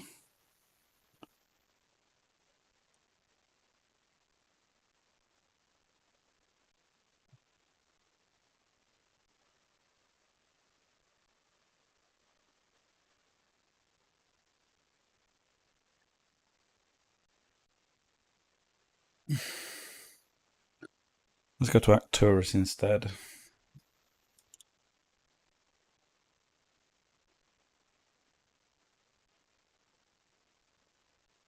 Why are you not slewing?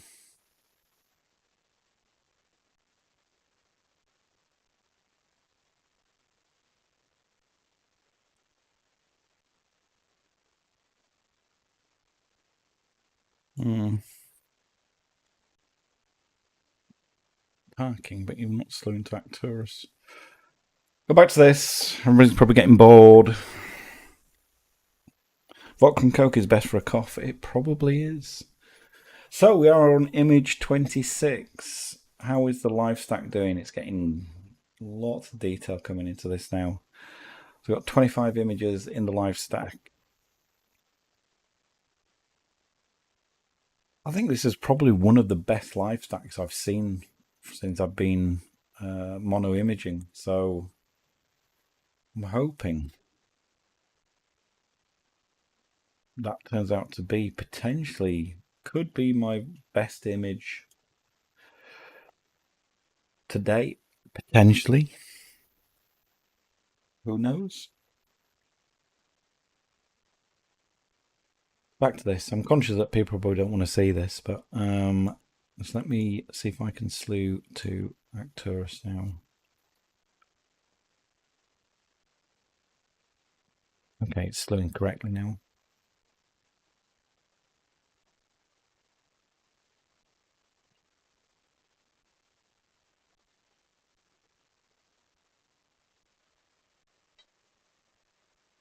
Sure, this should still be.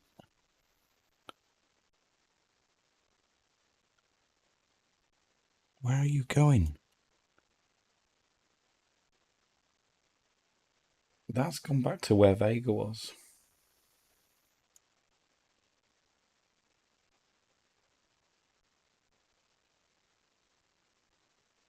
Did those change? No, they're not changing. Okay.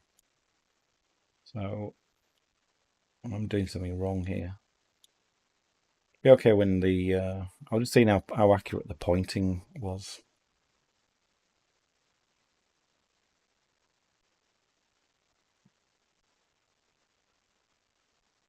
So when we come into here, we'll hit refresh on just ISS. So it's just on the top end of South America at the moment. Oh, that's my alarm to remind me to start doing this. I'm going to disconnect mount and I'm going to close down SkyTrack and just start it back up. Let's have a look and see what.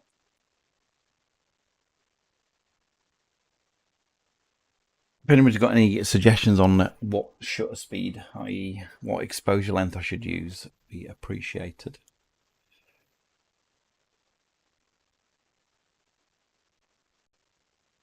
I've got it currently at 7 milliseconds. But that's for the exciting ISS pass.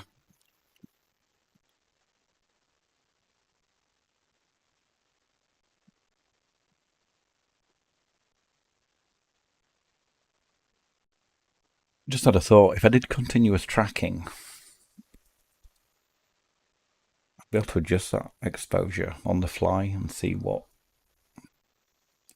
Would I be able to adjust it? Potentially. No, I'll leave it. We're only messing around. Okay, autofocus kicking in. We must have had a HFR or a temperature change.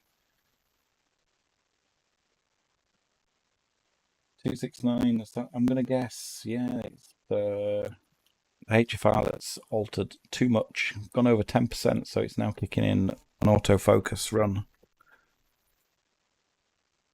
So we must have had our 26th image into the stack.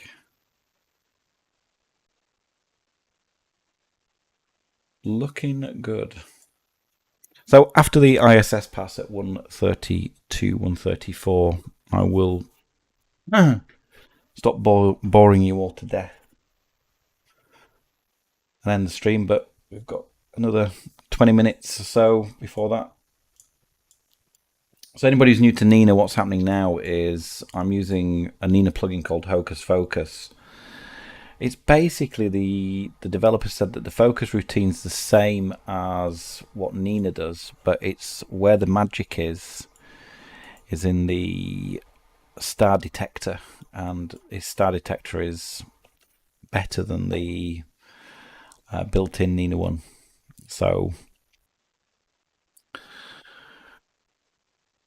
what you'll find with the Nina one is that it can often get confused with things like double stars, or strange aberrations that you might... It determines that they're stars. It factors that into the measurements, and Hocus Focus seems to have a little bit more intelligence around that.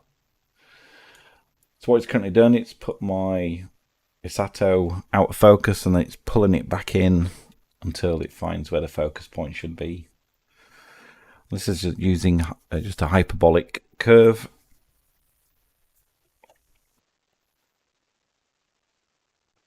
Takes about 4 minutes to do this.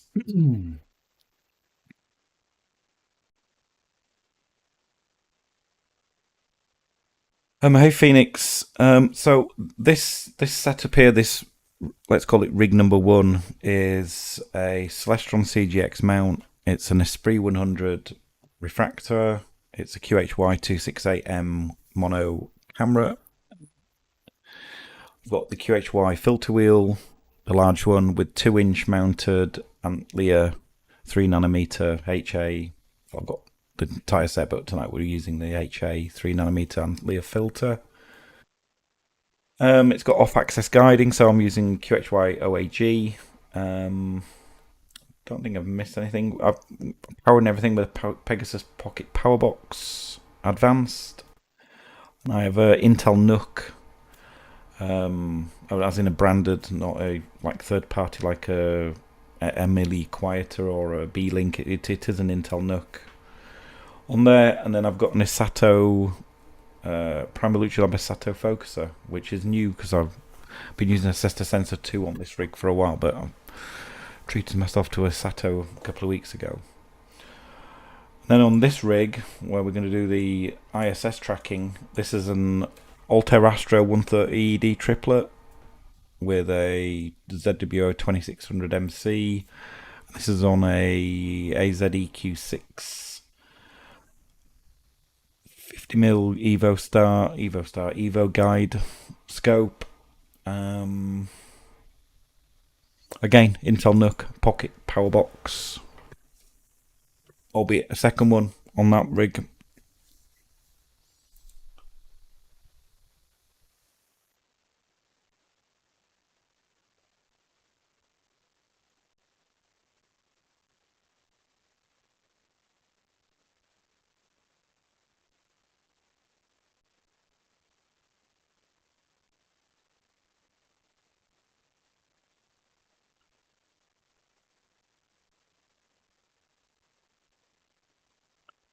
I wonder. Too late to do that now.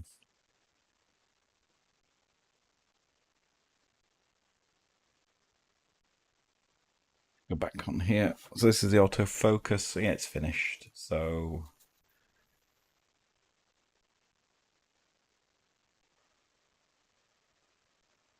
yeah, thanks, man. I mean, it's obviously it's grown over time. As most of this stuff's relatively expensive. So no, I started off with a camera lens. I used to shoot with a 600mm Sigma camera lens for a while, probably about a year. More than happy with it. So yeah, it's as with any hobby, you acquire things. Sold a load of stuff as well. I had an Edge HD 8 up until last year, and I just couldn't tame the beast. I was fighting collimation, found collimation very difficult for some reason. Just wasn't for me.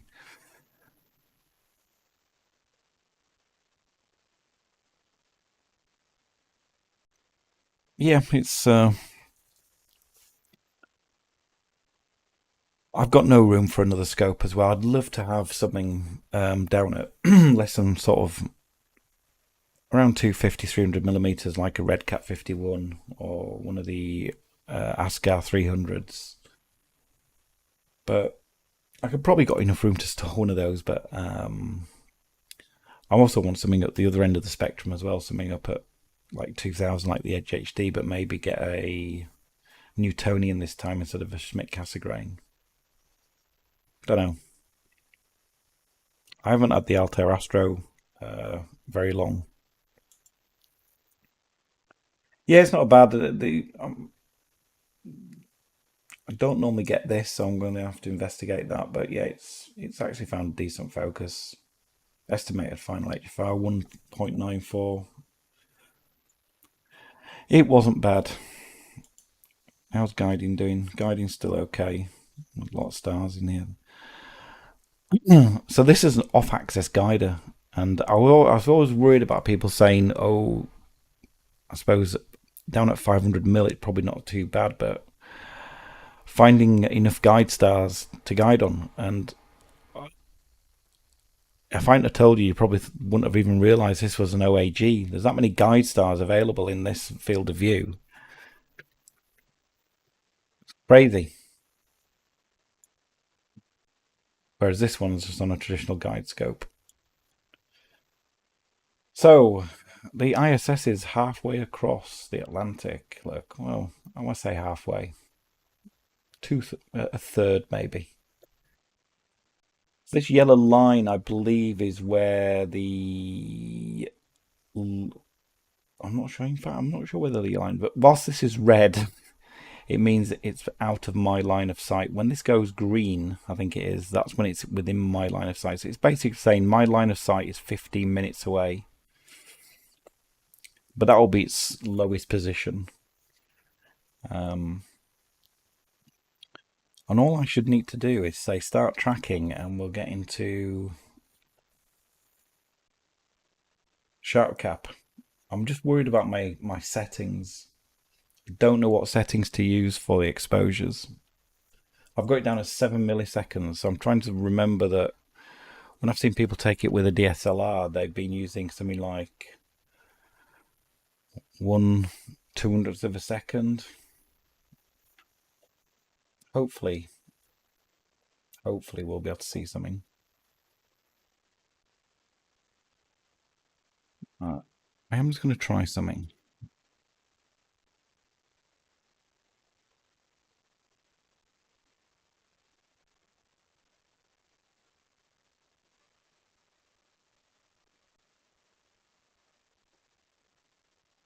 Just make sure this is okay on the first rig. Yeah, another 6 minutes to come for. Yeah, I thought Vegas way visible.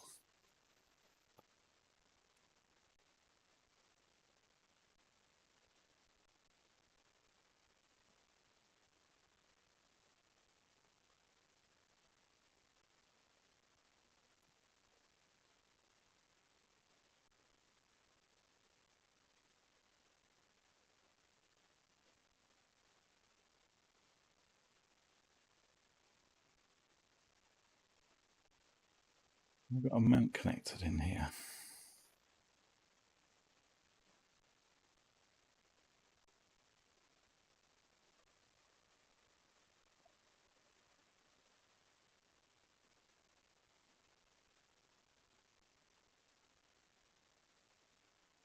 This is what I used to use.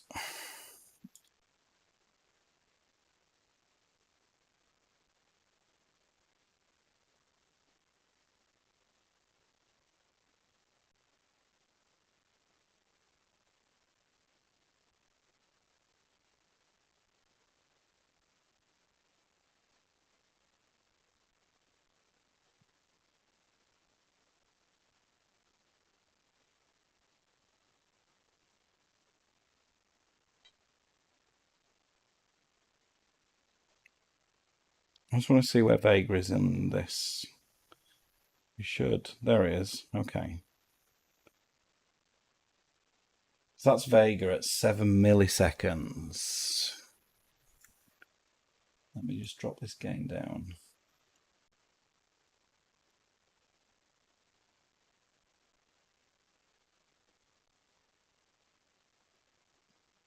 I'm going to put it at 100. That didn't.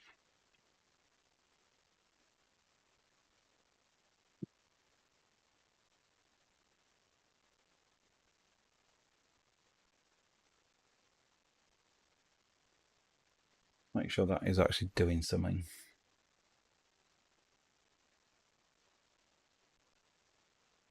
Yeah, okay. So that's Vega at 5 seconds. That's clearly Vega. We are quite a bit off center, but I think it'll be enough for ISS. So,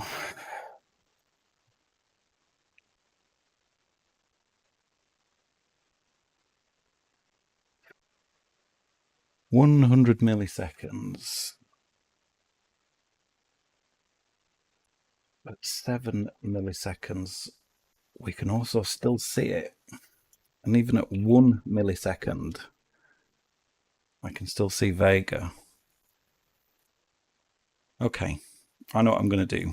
So we should be coming up, yeah, line of sight 11 minutes away.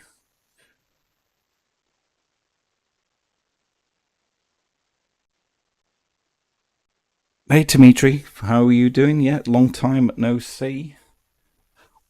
We're just messing around. So my main imaging scope is imaging the elephant trunk. We just finished our autofocus, hence why that screen looks like you can hardly see anything. It does actually look like this on a single sub.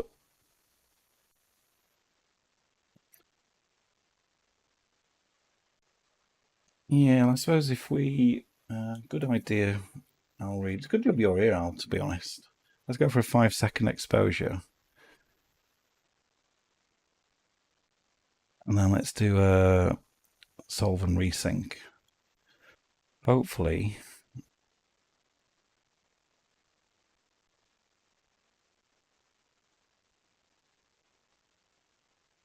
Solution found. Boom.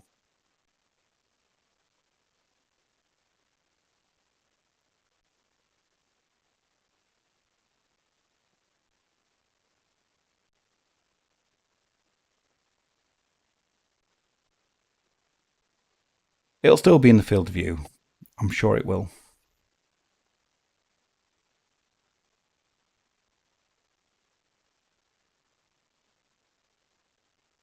Okay, let's go back to 1 millisecond.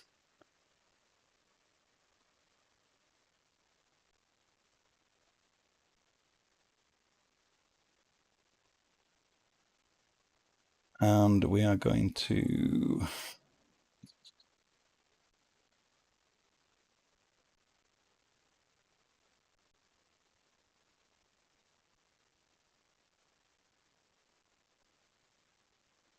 Nine minutes away. It's not 9 minutes away, according to, well...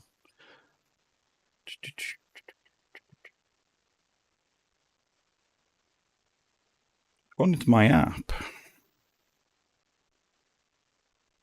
my best visible time is at 1:34. That doesn't tie up to that timing.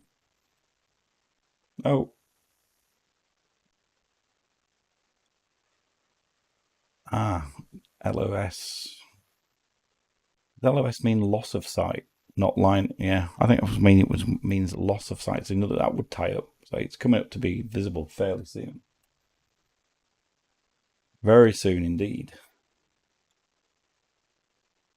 Right, I'm going to go off the chat. So if anybody chats, I won't know what you're saying, guys, because I need to monitor my scope to make sure we're not banging into things. As per usual, this thing is playing up.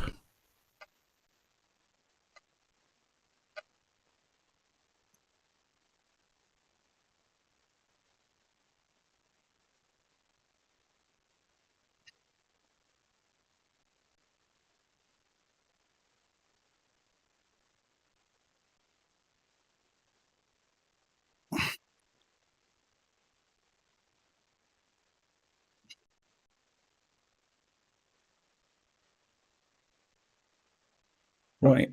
35 minutes, 35 seconds away, but that will mean it's quite low on the horizon.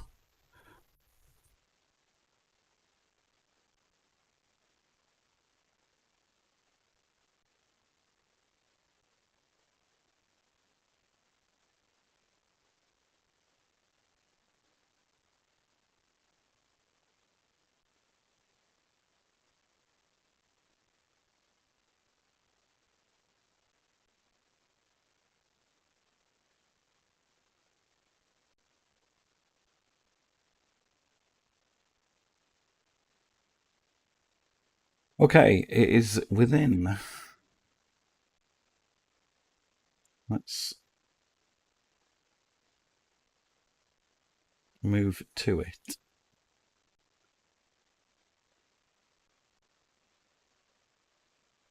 Yeah, I can see from the telescope it's really low at the moment, so we probably won't see anything.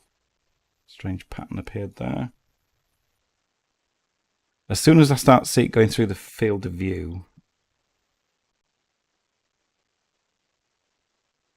in fact, I can see it on the screen.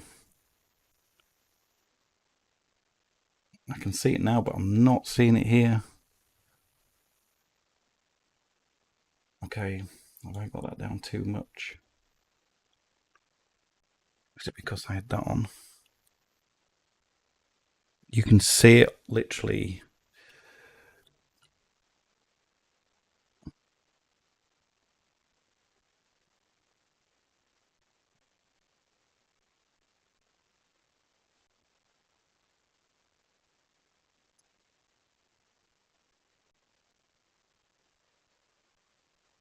If you're looking in the bottom right corner, you can see it in the field of view, well, in the camera, but oh, it's having to do a meridian flip now for it.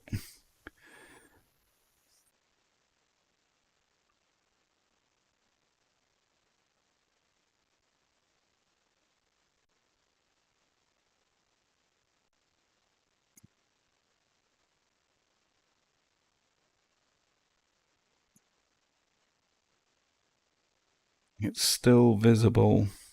I'm not sure I'm going to get it.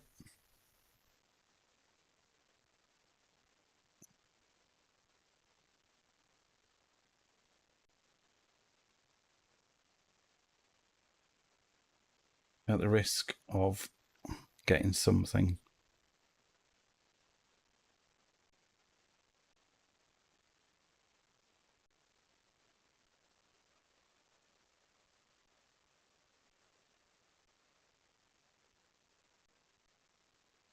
Bugger. I'm pretty sure it's out of sight now. I need to practice that on different satellites. I don't understand how I got the other one. I did have it set. Yeah. Oh well. Let me come back into the chat.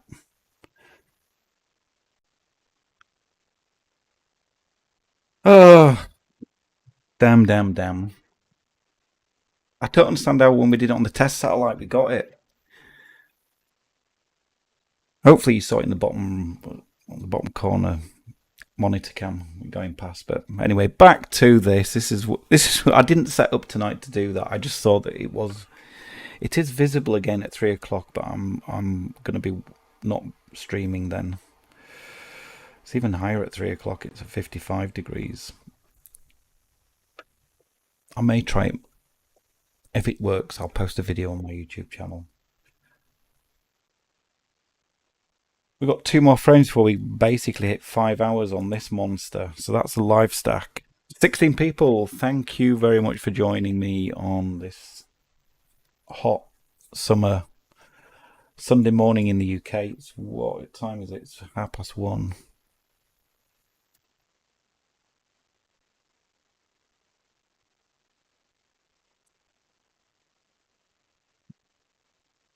Well, Phoenix Astro, you've got some very nice equipment there. A Planewave L350 with an Edge the 11 and an EQ8 RH. Wow, that's some money and some kit there, and night crawlers as well. Okay, you make my setup look like from the bargain bin with that lot. And Eagle 4 Pros as well. Right, you've thrown a lot of money at that, my friend.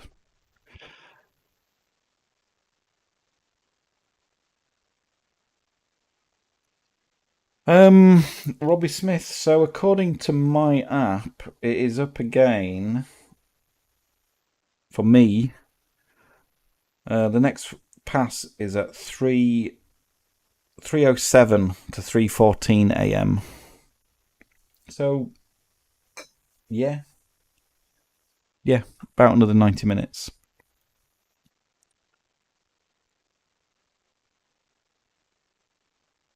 Do you let your system run? I do, but I don't leave it unattended. I've done it once or twice unattended, but don't like it. The weather in the UK is too unpredictable, and even though we've had the wildest of warm days today and everything says it's going to stay clear, I'm still too nervous to not finish. Plus, it's going to be getting lighter around. Dawn's going to start breaking around what 3:30, so we won't be able to image past then. We'll still be able to see the ISS hopefully. I won't be live streaming though, so yeah, when it gets to like 3 o'clock, I'll be packing up anyway, so I'll just bring my stuff in. But even in the winter, I wouldn't leave it out, especially in the winter because the weather is so changeable. I just can't. I don't have the capabilities to have an observatory with rain sensors that would close the lid when it starts raining. So I'd rather spend the time packing away and not ruining quite a lot of expensive equipment.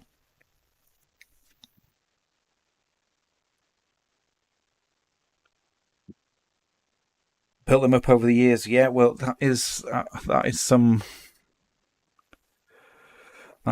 kit, Phoenix Astro. Absolutely. That Planewave L350 is a tremendous mount. Hey, thanks for stopping by, Mike. I appreciate every one of you spending time watch some Yorkshire bloke wumble and raffle on about rubbish, and I do appreciate it. It's everybody's welcome, and thank you for taking the time. And if I can help you out in any way, just drop me a message. My details are on my YouTube channel, how to get a hold of me outside of this medium. But yeah, have a good time, my friend, and I'll catch you soon. What time is it there, Captain? It is 1:40 a.m.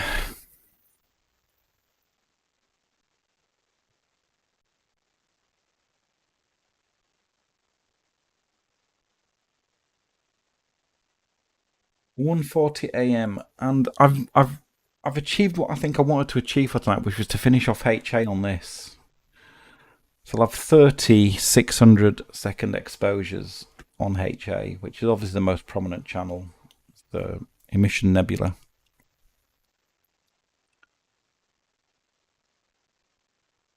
And I can start thinking about capturing some O3 and S2. I'll have to look at what I usually go for no reason other than I like seeing things. I'll look at what the next strongest signal is. It's probably going to be S2 at a guess. And I'll do S2 next, and then I'll do O3, or whichever way around it ends up being.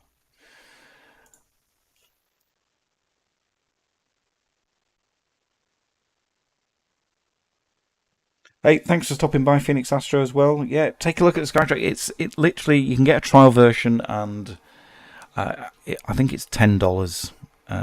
It's obviously the guy's a one-man band, but he's put a lot of it. It's changed so much since when I bought it. You couldn't do any sort of object tracking, like you didn't have any planets or stars or nebulas or clusters in there. So it's put all those in, but primarily its original goal was to do satellite and it actually does comet and asteroid tracking as well now.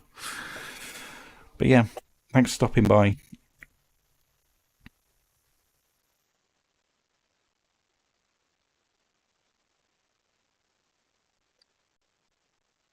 Oh, I was slightly deflated. I missed that. One of those things that eludes me. I'm gonna have a look see if there's any asteroids.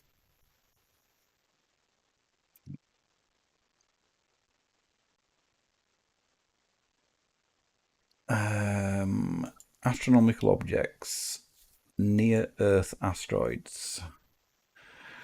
They're all magnitude 15, which would be visible. Well, they're very low though. Won't see those. And 26 degrees, I'll be lucky to see those. Comets. Let's have a quick look at this. It's obviously. Ooh, that's some. We've got K7 Pan Stars, 25, probably a bit too low. I've not heard of this one before. ZTF. Magnitude 13, so quite dim. But at 66 degrees. 2.2 astronomical units away. Okay.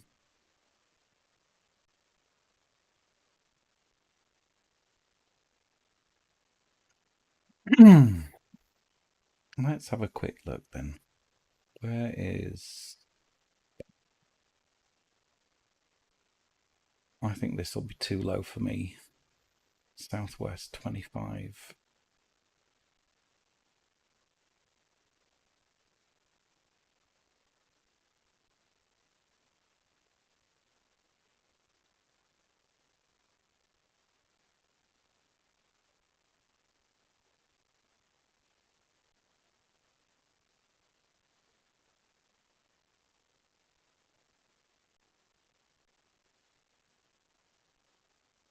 Where is that even pointing? I do not know.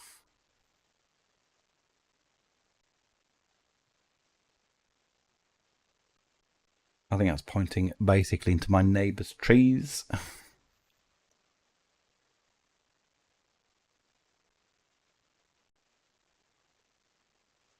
Yeah, it's the same thing with the SkyTrack software SMA. You download a TLA file here. Where is it here? So I downloaded it earlier. So it literally says it's 4 hours old. So when you do that, it'll just get the latest version of it. So it's downloading it again now, and it has all the objects in there. So that's how it knows where it is. Same principle.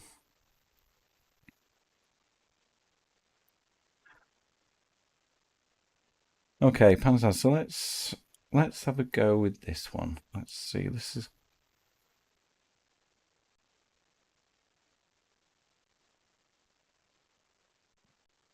oh, we're not even connected to the mount.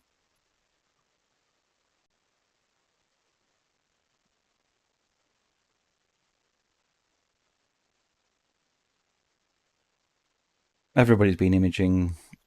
Okay, CO27 pan stars recently. Back to this. What are we on? 129.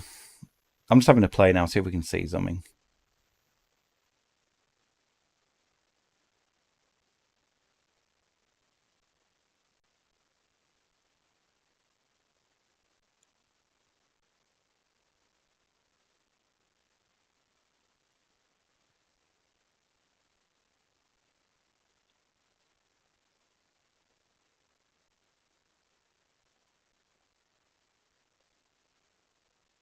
This might be too low at 25 degrees for me. I'm just watching my scope on my monitor now. Yeah, it's...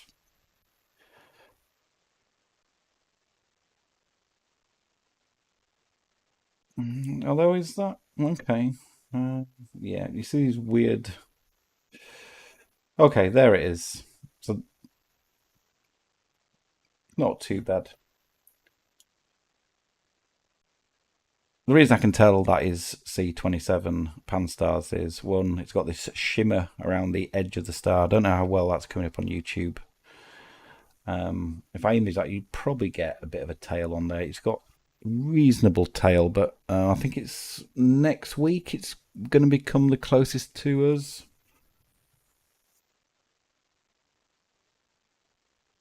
But that is just literally a 5 second. Let's see what happens with a 30-second shot. Let's see what it does.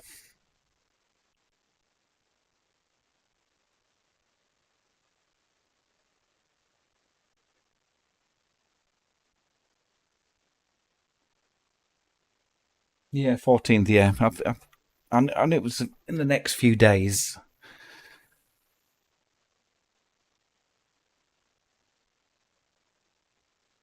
Okay, let's see. I mean, I don't think it's going to look vastly different at 30 seconds, to be honest. Oh God, right, okay.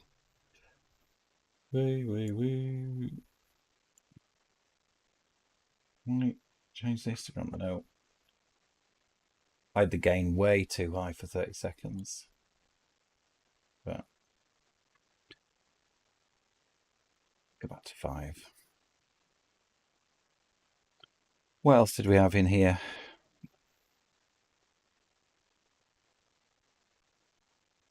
Well, if that's what a 7th magnitude looks like, that 13th is going to be almost impossible to see. Near Earth asteroids. No. Oh well.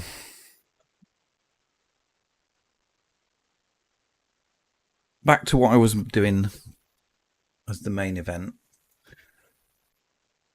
So we're on, I'm going to say, the final image. I've got 14 people in now. I'm wrapping it up, unfortunately. So I want to thank every one of you for joining me. Ramble on for a couple of hours, talking nonsense, but it's what I like doing. My other half, she said to me today, she says, why do you stay up all night doing this? And I was like, I don't know. I've had lots of hobbies in my lifetime, and since I've always had a fascination with the night sky. And when I started getting into photography about 6 years ago, I just pointed the camera at Orion one night and went, wow, where are all these stars that I can't see, wherever these come from? And that was just on a tripod, and it just stemmed from there. And there's so much still to take pictures of. I want to get into planetary. I've been thinking about getting into solar. I just love taking an image, processing it, and looking at what's out there. It still blows my mind at what we're looking at, how old it is. The light that we see is so many hundreds of thousands or millions of light years away. Just completely blows me away every time. It's yeah, it's a very giving hobby. But she doesn't understand it. He just doesn't understand it. Especially in the winter. And even though I come inside because I don't have to stand out or sit outside with my stuff, there's still the packing up and setting up, which in the winter is, it's chilly.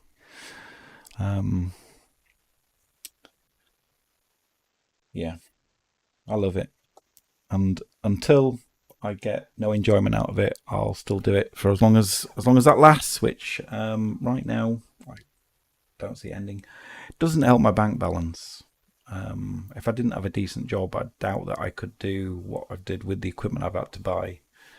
And so age-old conversation of you don't have to buy the most expensive equipment to start off. You can start off with, you know, some really, I don't want to use the wrong term here, but affordable gear that will get you surprisingly good results. But as you progress, it's that what's the next level? What's the next level? What do I want to do next? And suddenly you're spending quite a lot of money. And don't get me wrong, I don't spend money I don't have. I'm just fortunate enough to be in a position where I can afford to spend a bit of money on this hobby. If this was any other hobby, God knows what, if it was like, I don't know, jet skiing. I used to do jet skiing a while ago, probably about 15 years ago. I remember buying a jet ski and thinking, God, that was expensive. The amount of money I spent on Astro, I could have bought, God, no, I could have bought an absolute monster of a jet ski. But yeah, it's, so guys, I've rambled on again. We got 30 images. You see the sequence is now stopped. So thank you all for joining. I'll try and do some more live streams when I can.